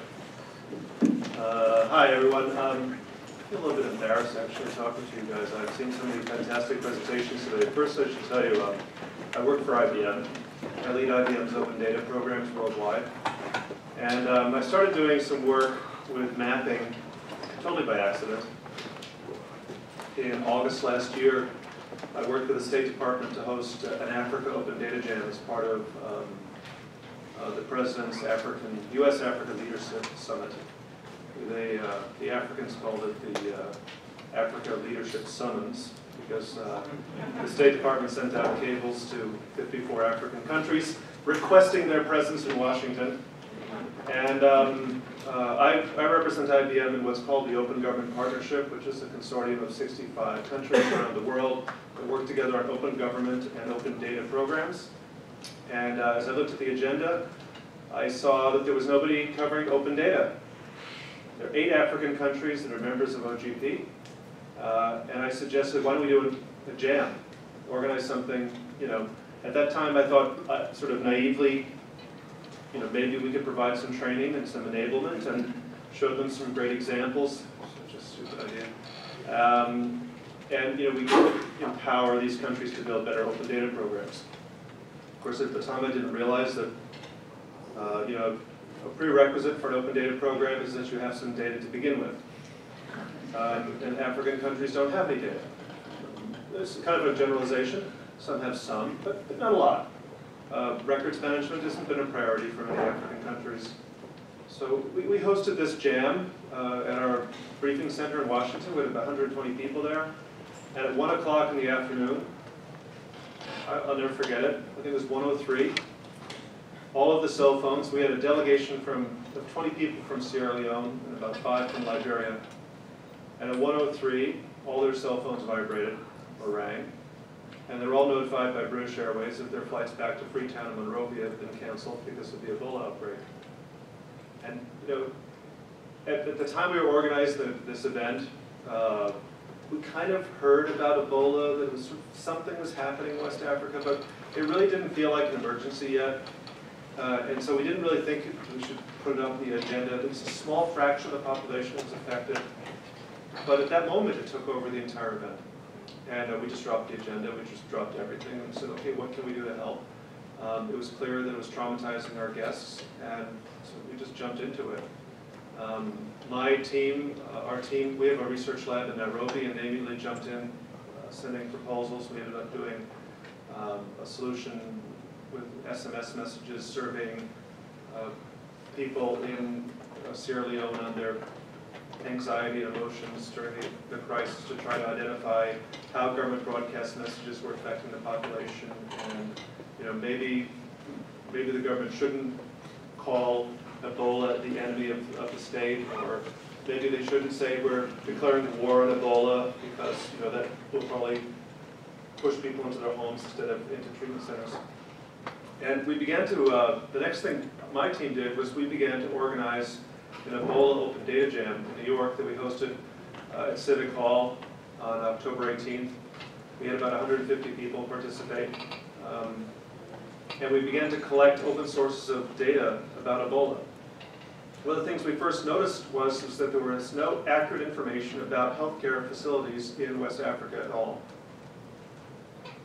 If you ask the Ministry of Health from Liberia or from Sierra Leone for a list of hospitals and clinics, you might get a list.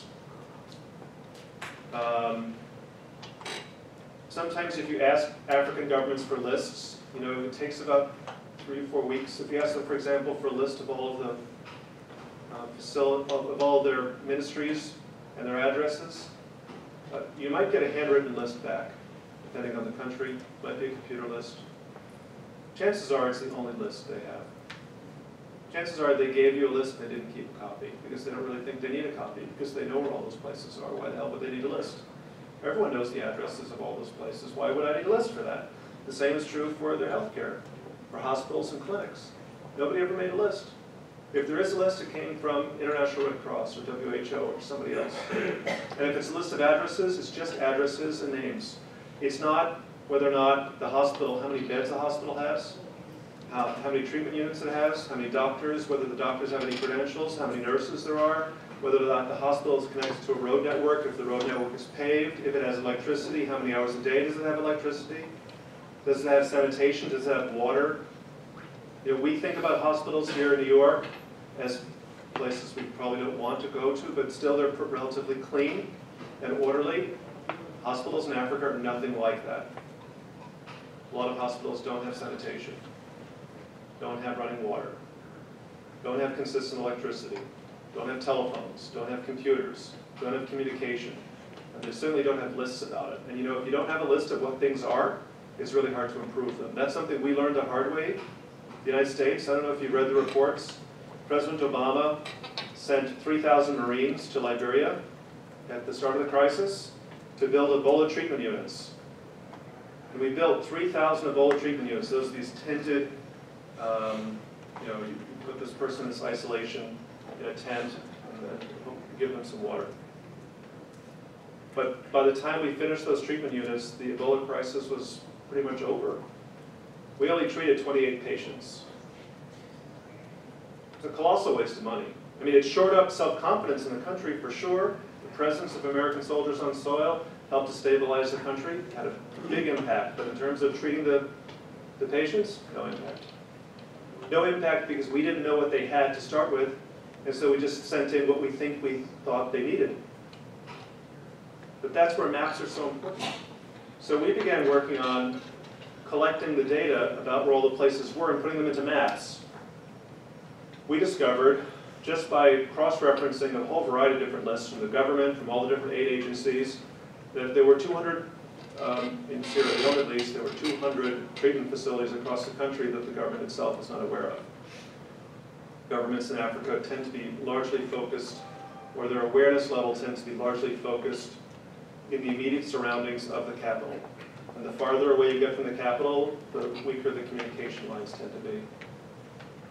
And we discovered that not only is it true in West Africa, but most of Africa doesn't have any accurate identification of key infrastructure. Hospitals, schools.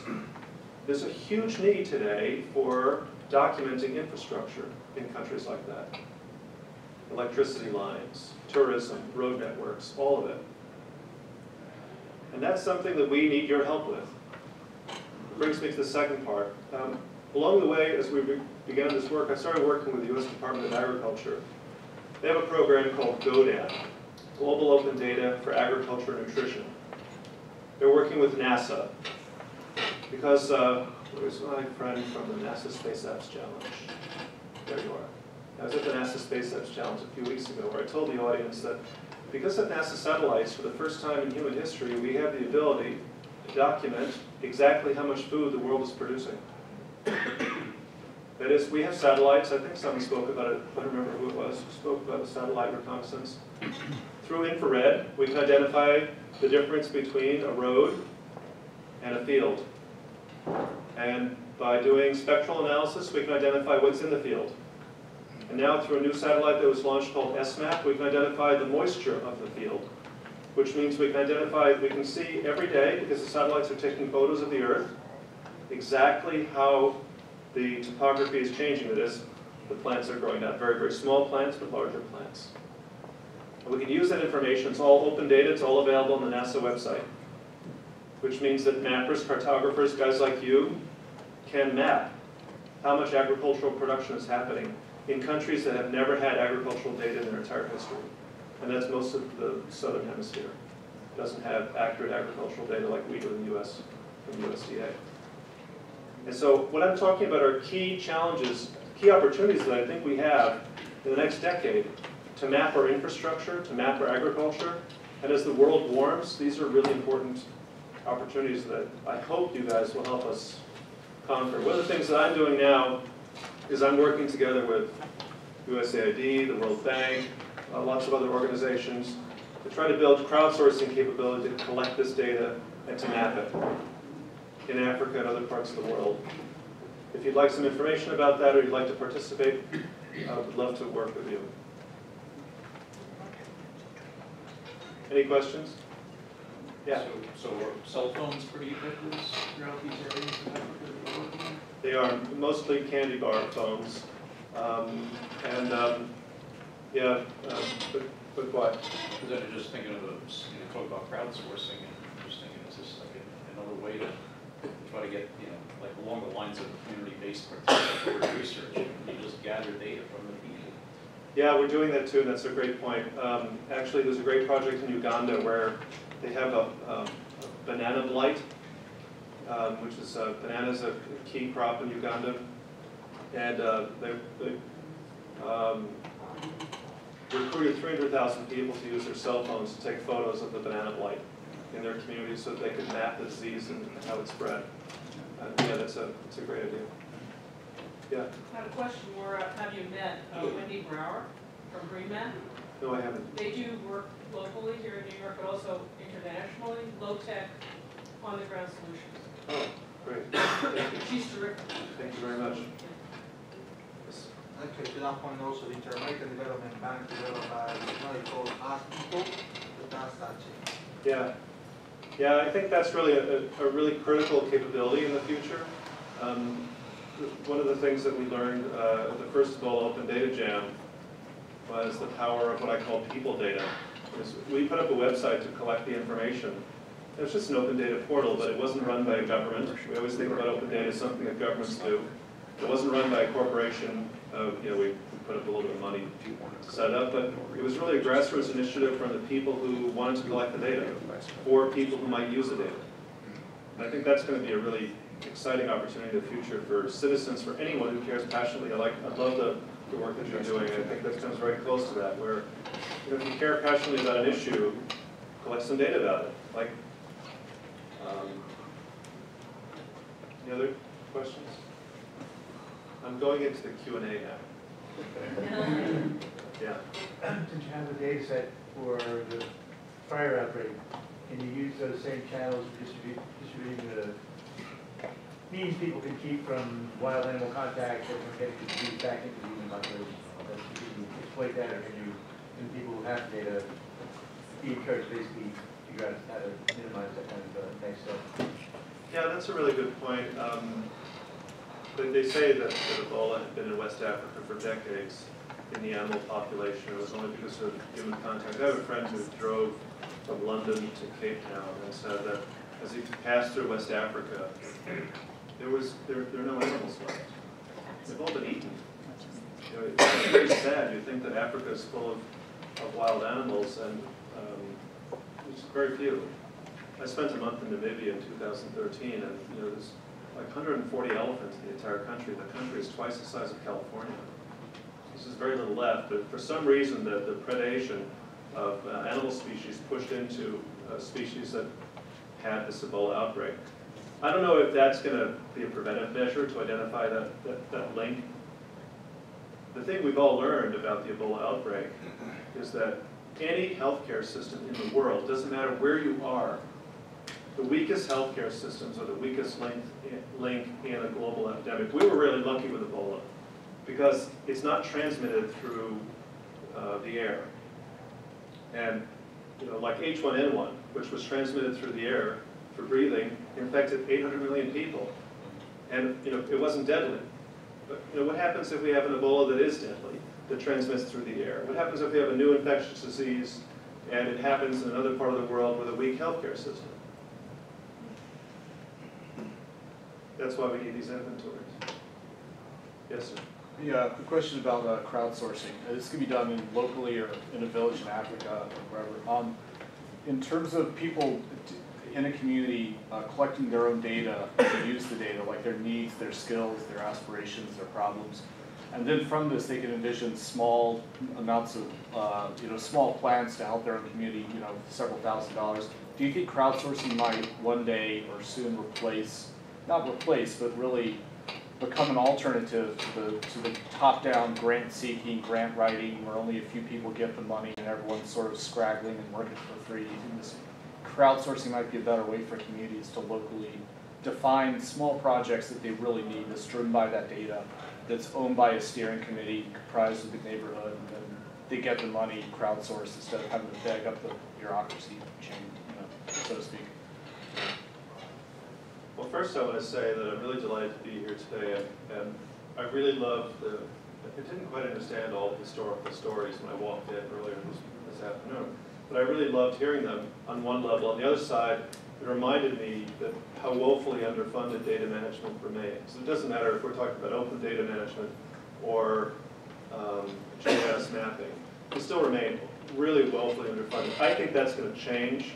I think we're going to see an explosion in funding sources for data management because people are beginning to recognize just how critically important it is.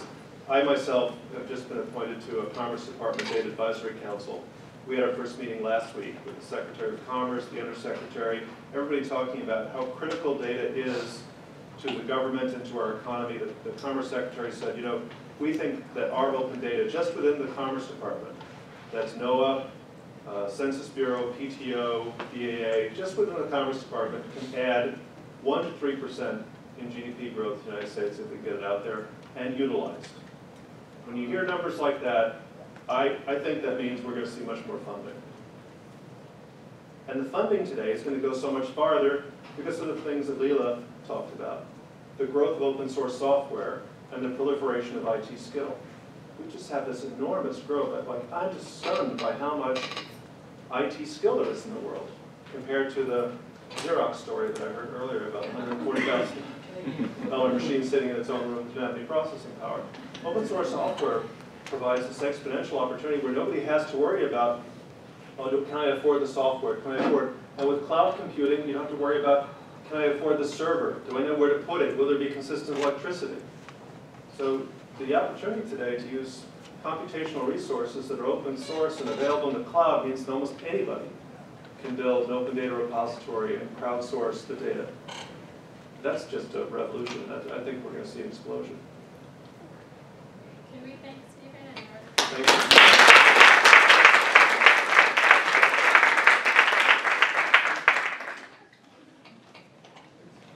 Matt's gonna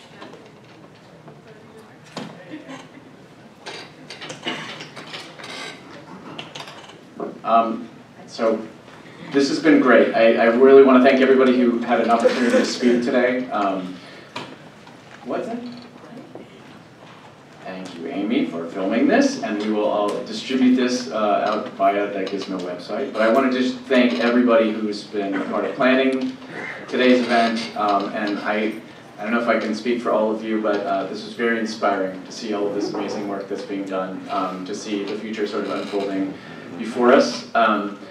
I don't really have too much to say by way of remarks, but I will say that if you're not a member of Gismo, please join. Second, we have a lovely reception just outside of this room.